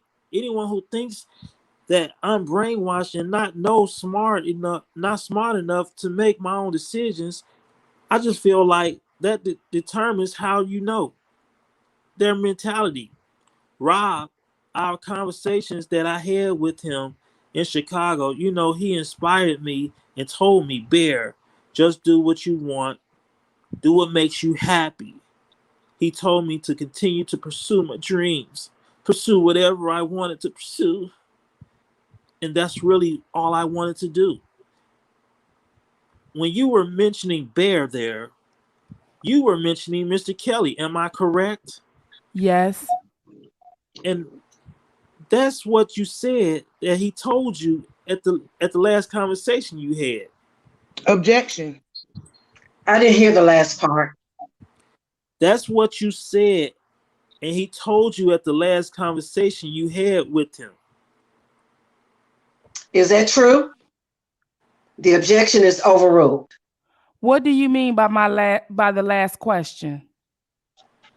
You testified. You said here in your conversation to your dad that was the last thing that Robert said to you when you guys spoke in Chicago the last time. That was not true. So that wasn't true? You told a lie? Yes. Robert wasn't around then, am I correct? He was not, no. And you posted this on social media? I did not know. Did you know who posted on social media? It was a friend of the defendants. A friend of Robert's? Yes. Okay, but the defendant, Robert, was with you and your dad when you made this tape. Yes. This was a tape that you and your dad made. Am I correct? No, this is not. You and your dad participated in it. Yes. And you had a back and forth exchange. Am I correct? It was an interview. Yes. And you said all women that you have been associated with, Robert, I feel like this is me personally. Once they saw him as a celebrity, not a human being. They didn't meet him at church.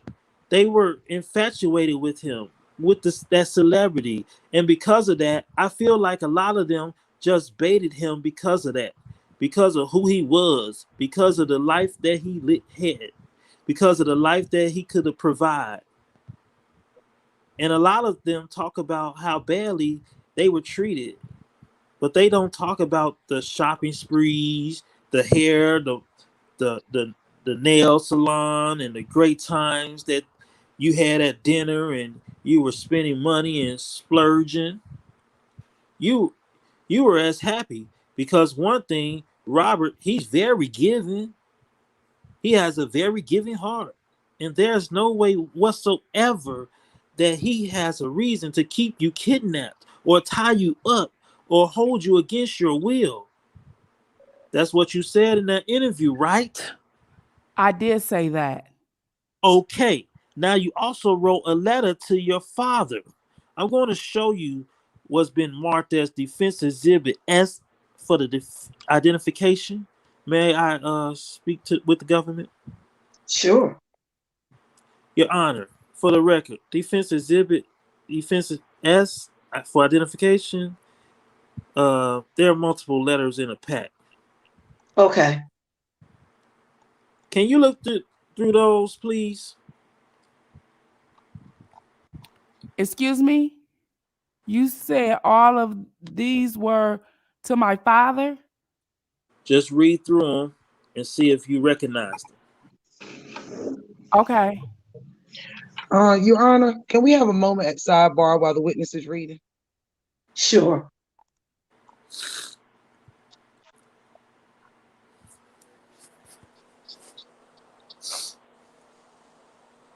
Court? Oh, I'm sorry. First of all, we've got to help you out with your microphone. I'm not trying to throw you off your game or anything, but the thing is, the court reporter can't hear you when it goes off, and I can't always hear you.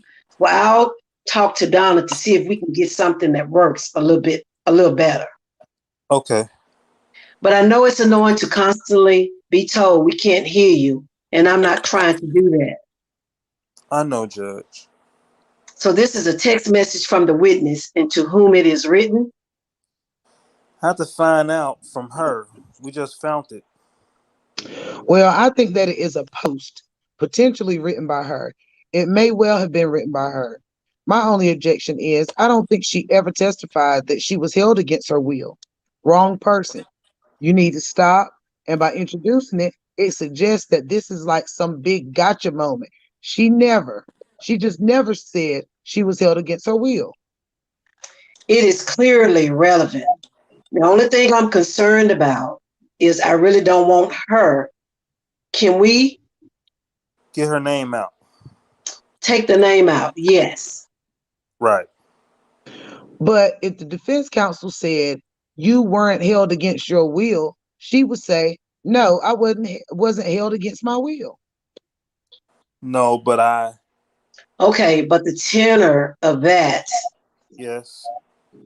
the tenor of the case is that, I am assuming the theory of the government's case is that she did not feel free to leave, whether it's psychological control or, and I'm assuming your expert is going to talk about the features of young people in these situations. And I'm assuming your expert could explain what this is, but he is entitled to put it in. But can we please, I really would like, can you cover that? Yes. I won't even introduce it today because I'm about to ask you for a favor. I am worn out. I know, that's fine. Okay, ladies and gentlemen, we have another little issue that we have to resolve. And I think given the time, it probably makes sense for us to break today. We are still on a good path. Don't be concerned. So we will stop for the day. Please don't talk about this case at all.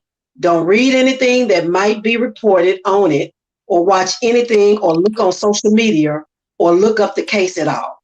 But do have a good and restful night, and I will see you tomorrow at the same time.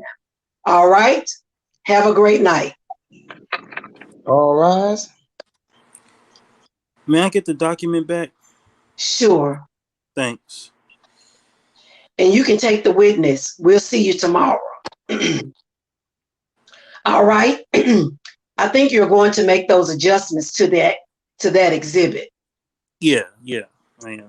And then, as I ask everyone every night, do you have a feeling of how much longer you might be? I am hopeful that we'll finish with this witness right near the break point. Okay, and then I know you'll have some that redirect.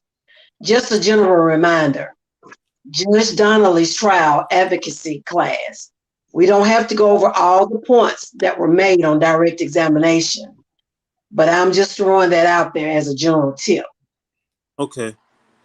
But I assume you will have some, certainly. Yes. Which is fine. And then, do you have a sense of whether you have longer witnesses tomorrow or shorter witnesses? Well, we definitely have shorter witnesses than the one that's currently on the stand. Okay.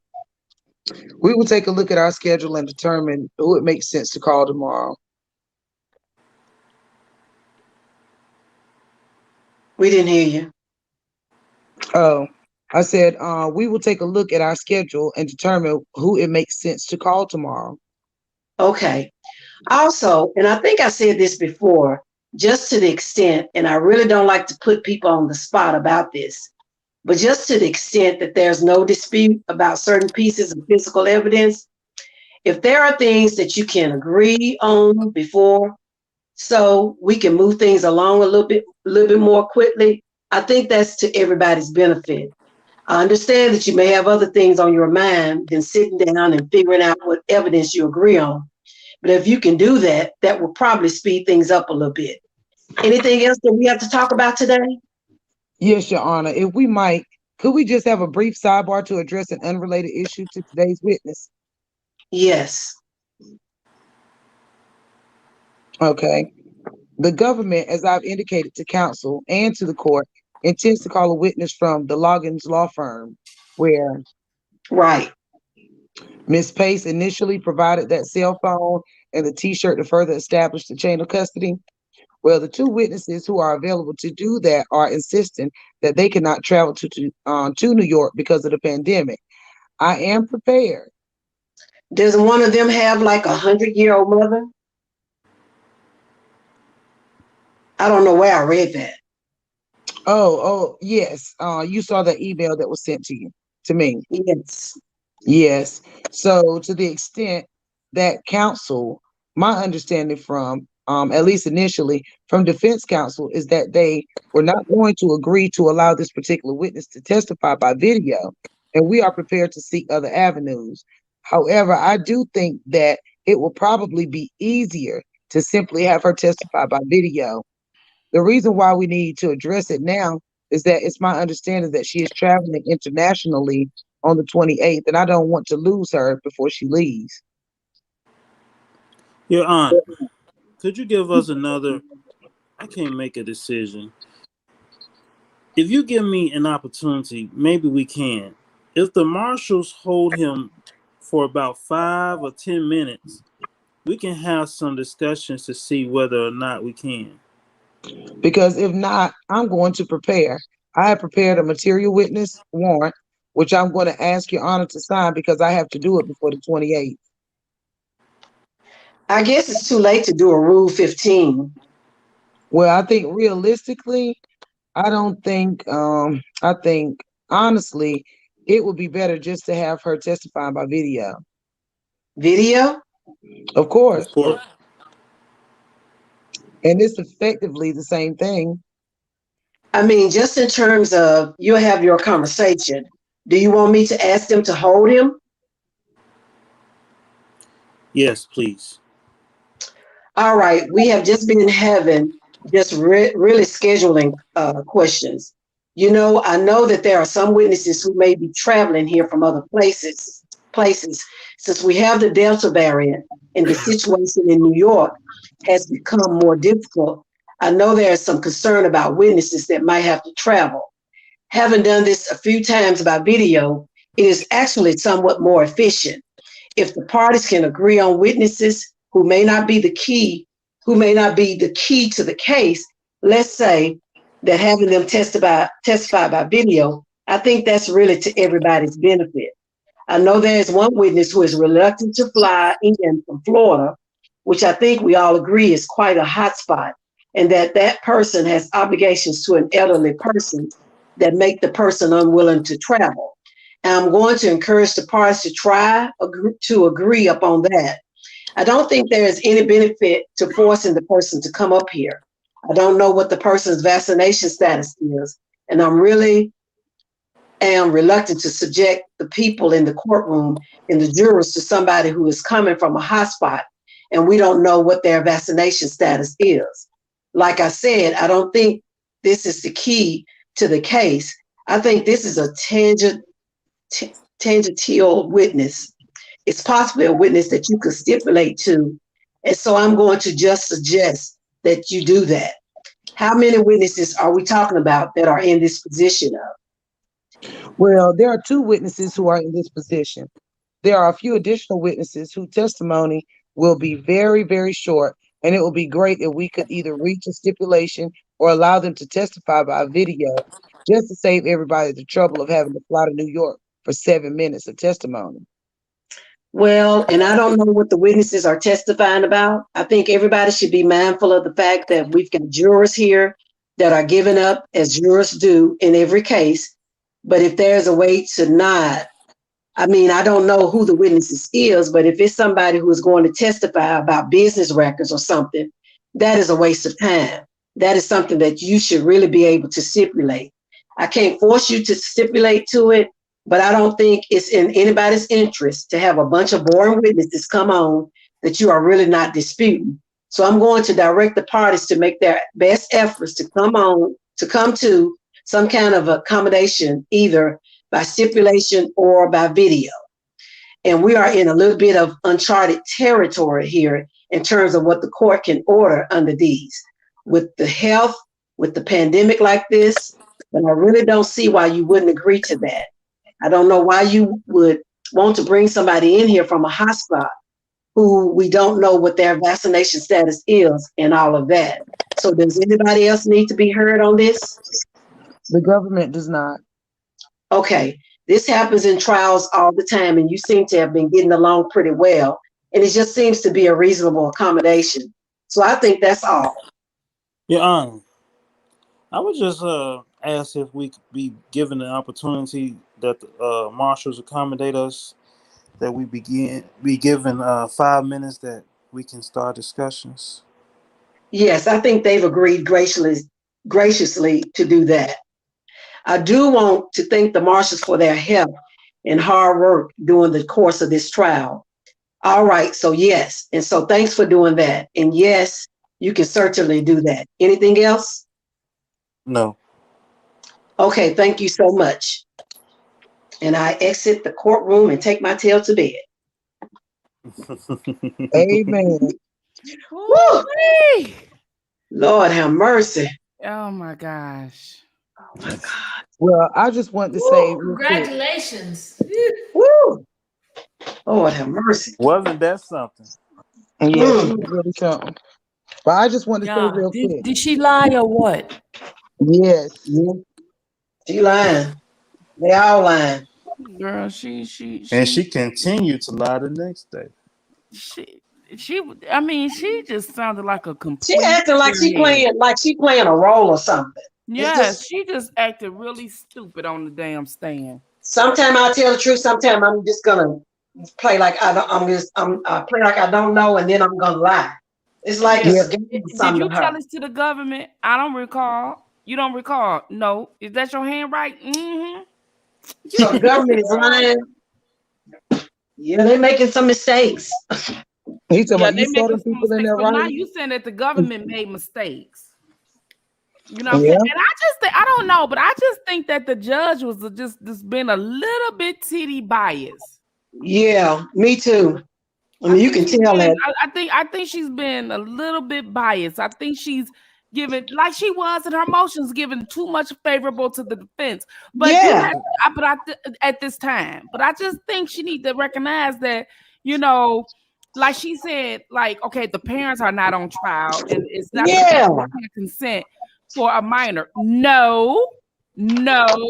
But the RICO Act talks about trafficking and kidnapping and all these type of things. Exactly. This is what he's charged with. I only see no kidnapping at all. Okay, and these girls lied about her at their age. So a minor consenting, if the parents help the child lie about her age, that's significant. Yeah. And I think that when she was traveling, you know, taking days out of school and stuff, she was trying to go along with that lie and make him think that she was actually 18. Because she was available for him. Because if she had to say, well, I gotta get back, I can't go, I gotta go to school. I thought you said you was 18. And once again, that's why she was traveling like that. He's saying that a police officer looking at an ID and saying it's all good. Here you go. Didn't I say that yesterday? Y'all act like I didn't say that. Well, I mean, that police officer in two different areas. So did her ID? I mean, was it a fake ID? Because of didn't I say that? Didn't I say he inspected it? It said he inspected the ID. Right. She said he inspected the ID or whatever. Now, here's the thing. It also says something about her parent. Now, when she was reading a letter, not too long ago, I think about 45 minutes ago, when she was reading the letter, it said that her parents would call the police when they come to the room, and she would be down, and they would be down in the lobby. So they were down. The parents knew the police. So even though they can't consent for her, they lied about her age too. Yeah. They went along with the lie about her age. So it's not about the fact that they consented for her. No, we never even said that they could consent for her anyway, even as supporters. We never said that. But they knew. And because you're talking about trafficking, right? You're talking about trafficking here and stuff like that, and kidnapping and all this and that. You can't say age with a minor when the minor lying about their age and the parent is saying that the helping the minor lie about the age. And that the goes police out saying the window. everything is cool with the ID. That's what I'm saying. So that's not the issue, and I think that this judge is not seeing that. Like during this time, she's not seeing that. Like I'm thinking, she like, wait a minute. It's not the fact that the parents can consent. No, we never said nothing about nobody can consent for somebody. But they lied. That you can't ignore the fact that they lied to him too. They lied that their daughter was 18 too. So what the hell? Exactly. If you And gonna she, lie for your daughter, how is he supposed to know her age if the mom and right. daddy lied? Exactly. And he ain't walking Exactly. around checking ID. He's taking their That's word right. for it. But if the police say, okay, well, go ahead and he see the ID, what else would he need to? I don't get this case. I We need just the wonder were ID. they just since the parents knew that she was going to be at the hotel because they set everything up. I just wonder, was it two fake cops? I mean, two fake, like maybe somebody that they had that maybe Right, were security and they just acting like had the cops. acting like Mhm. cops. Because like I said, I just don't see real police officers leaving a minor in a room with the grown man. I don't care what the parents say. If they looked at that ID and it shows she was underage, ain't no way they would have left a minor in the room with the grown man. They would have took him downtown just for questioning. Because if anything had happened to her in that room when they left, they could have been sued, and also the city and state would have been sued. So I think since the parents was in on it, I just believe they set it all up, and they knew those either some fake police officers or some little security guards They that had guards some the building or Halloween. something, had a uniform or something on. Well, They yeah, had some fake but the judge uniforms on. said that too. The judge said that. The judge said something about what she say? She said about extortion. Like if you're using this for the parents to try, she helped the parents try to extort Right. money, or We and see that's that. what they're. Well, it's not just even extort money from him. What the government failed to realize is that they can set it up to extort money from them. Because if you're talking about two cops came to the room, as you mentioned, Judge, if you talk about two cops came to the room and they actually witnessed an ID saying something and she actually wasn't, they can sue the city for that. Especially if something happened to her. Yeah, and she claims she's a victim, but then you keep going back and forth. Then you of age. So I just don't think this was worth it. I just don't. This is my personal opinion. That might be why they're trying to throw it out. If that's what they're really trying to do, because I didn't catch that part. I saw about the impeachment part, but I mean, maybe it's in the next part about the impeachment and getting her testimony out of there. You know, I know a lot of heard. stuff has been sealed that they put in. Yeah, there's a lot of blank spots in there. There's a lot of blank spots and a lot of stuff was sealed, but I just think this judge is a little bit biased. It's like to me, it's like she see their case crumbling and she just trying to do whatever she can to help them. That's what I'm some saying. kind of way. Yeah. I mean, she's trying to help them, but ain't nothing they doing is helping themselves. They just, my thing is, now if they bust out some videos with some sex acts on it, that'd be different. But I'm like, y'all ain't even showing none of that. All you showing is photographs and 2 DVDs or what CDs or whatever, but 120 minutes. They ain't even show no text message between him and her. I know it. But see, she said, well, during the closing argument, she's going to instruct the juries on what they should be doing, right? So she was talking about I'm going to instruct them that, parents can't consent for their kids. Well, I hope the defense come back and say, but the parents and them help lie about their age. So this is not even the fact that parents can't consent for their kids. The fact that they lied about their age and the parents were aware of it. The fact that these parents were present when all these things happened. Even Faith's mother said she met him.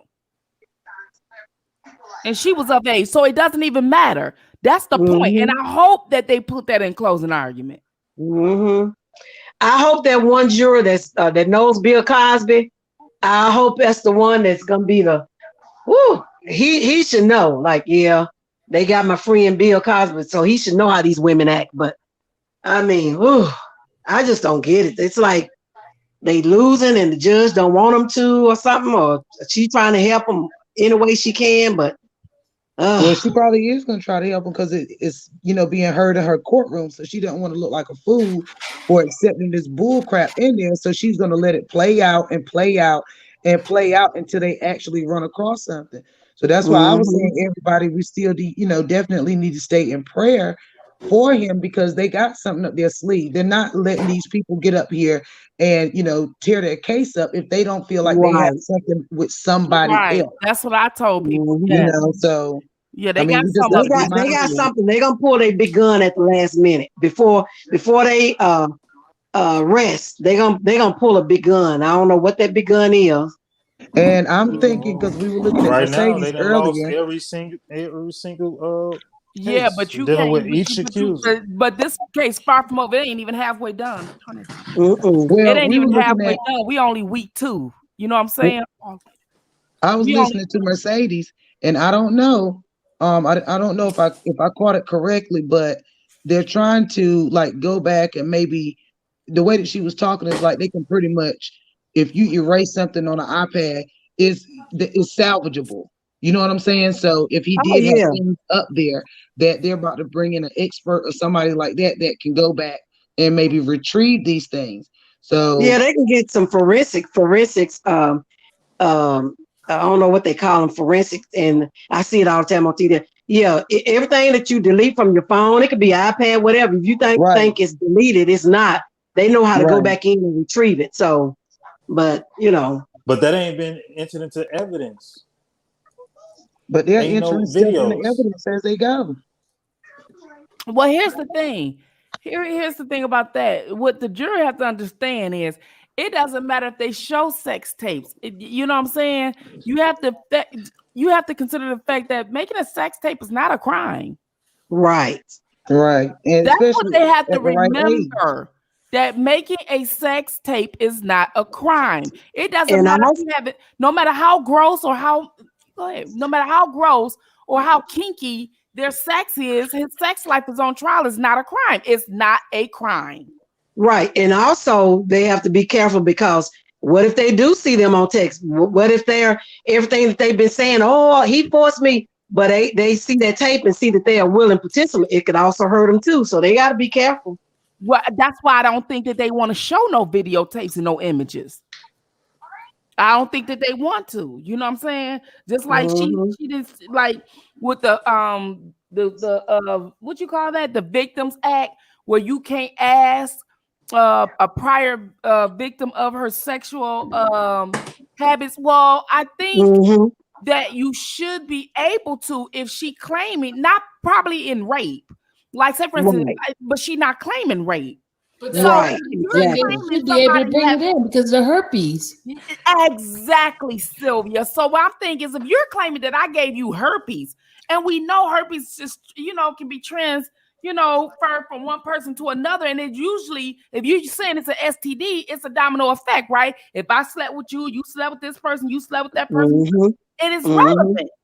Well, Right. you ain't even got to sleep with nobody to get hurt. But that's not what.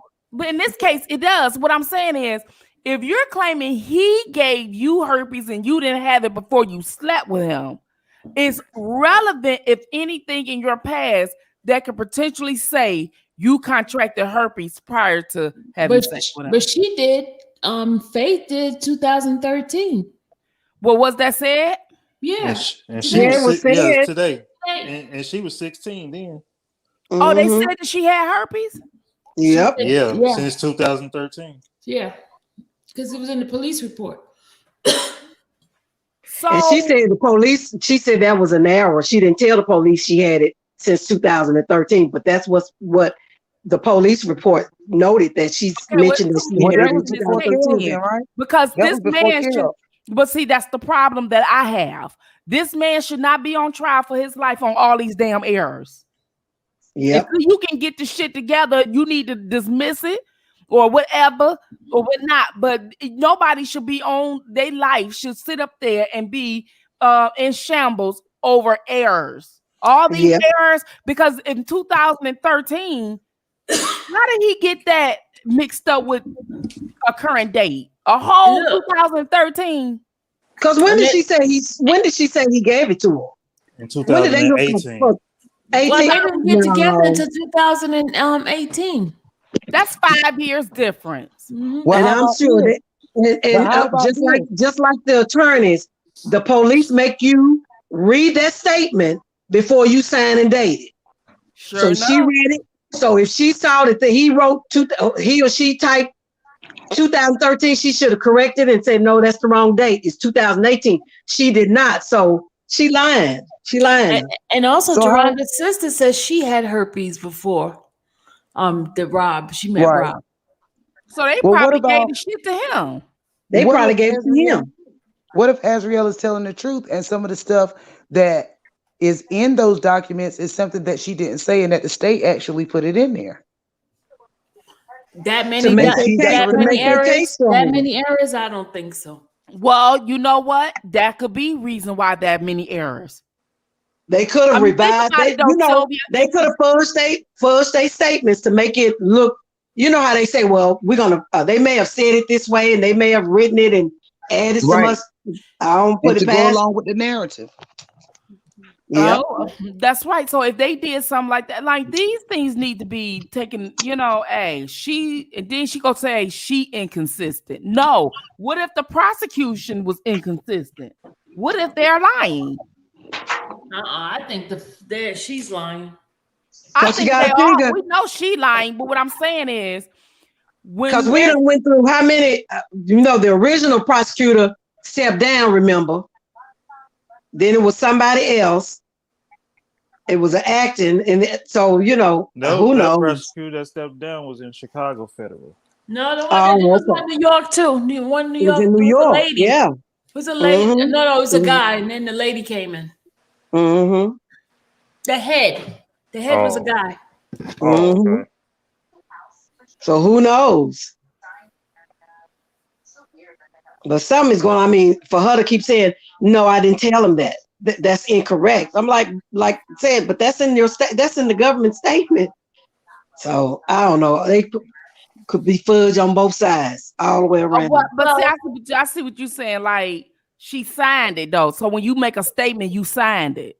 Mm-hmm. Yeah, but You gotta and read she it. was, and she was married too at the time. Even Tim said these people were lying. So it's all of them were lying. Well, he the one who started this shit and allowed them to come in and ruin his plan. That's on his goddamn ass. Mm-hmm. No. Azriel came in before Joycelyn.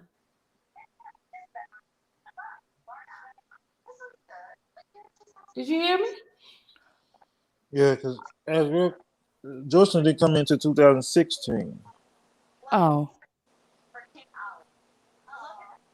I heard that the parents they contacted her. Contacted Joycelyn. I heard that the Savages contacted the Clarys. Oh, okay. Right. So it don't matter if it's 15 or 16. I heard that the Savages contacted the Clarys because They all got Angelo this said messy thing together. Azriel was probably with them already. First. Azriel was still with them. Thank you, Stephanie. Right, but the Clarys started. I mean, but the Savages started this shit. Yeah. Right. But Azriel was already there. But she was already there. But the Clarys didn't have no problems until the Savages. You know what? put it in You their know head. what? Wait, let's correct that one. It was Cheryl Mack started it. Remember His it was old Cheryl Mack. assistant? Huh? That's the old assistant? Yeah, Cheryl Mack started it. Wow. And then her, Kitty, and Asante got together. That's the one I wanted to get on the stand. That Ashanti person, because her going doing all these interviews and. Cheryl Mack and her are supposed to be coming. Oh really? Oh okay. Well, they watching us. They seeing what we got because Ken ain't knocking their asses down. Like he ain't joking. That's why they didn't want us to read these transcripts, y'all. That's why we got to continue getting the rest of these transcripts. I thought you had. Oh well, you got to get the rest of them. Yeah, we got to get this week's. Oh yeah. We got all the we got to last do what week. we got to do. We got to do, y'all, because we got to get this shit. We got to get this. We gonna get this. They ain't gonna stop us from getting nothing. We got this. We got to get the rest. I don't think you. And gonna have once no they problem. start releasing transcripts, they can't stop. They got to go all the way through with it. And look, we need to go come finish reading because next week don't have that much court, so we'll be caught up. Right. We're gonna be out Monday, Tuesday, Wednesday, and then we possibly. have 2 days Well, I'm gonna next be on week. vacation. I'm gonna be on vacation. the 7th and the 8th myself.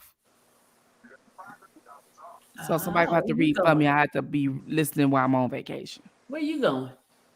Me and my husband is taking my daughter to we're School? going to a resort, and we're going to amusement parks and stuff like that.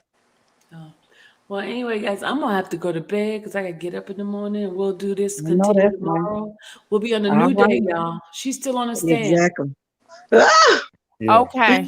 All righty. All She's righty. still on the Randa better bring her ass back. She said it for a minute. She went and got her some nookie. That's what happened. Well, Oh, thank you Lord. guys. You guys rock, man. All All right. righty. We'll see Thank y'all you. tomorrow. Talk to y'all tomorrow. Y'all All have a right. blessed night. Love you Love y'all. guys. And Okay. those who didn't get the transcript yet, please email me. I mean, not email me, text me 770-856-3091. 770-856-3091. Do I need to text you? You already got yours. Oh, we got. Oh, okay. You gonna get one. You get yours anyway. Oh, okay. Okay. Didn't I Okay. send it to you? Oh, I gotta send it to you.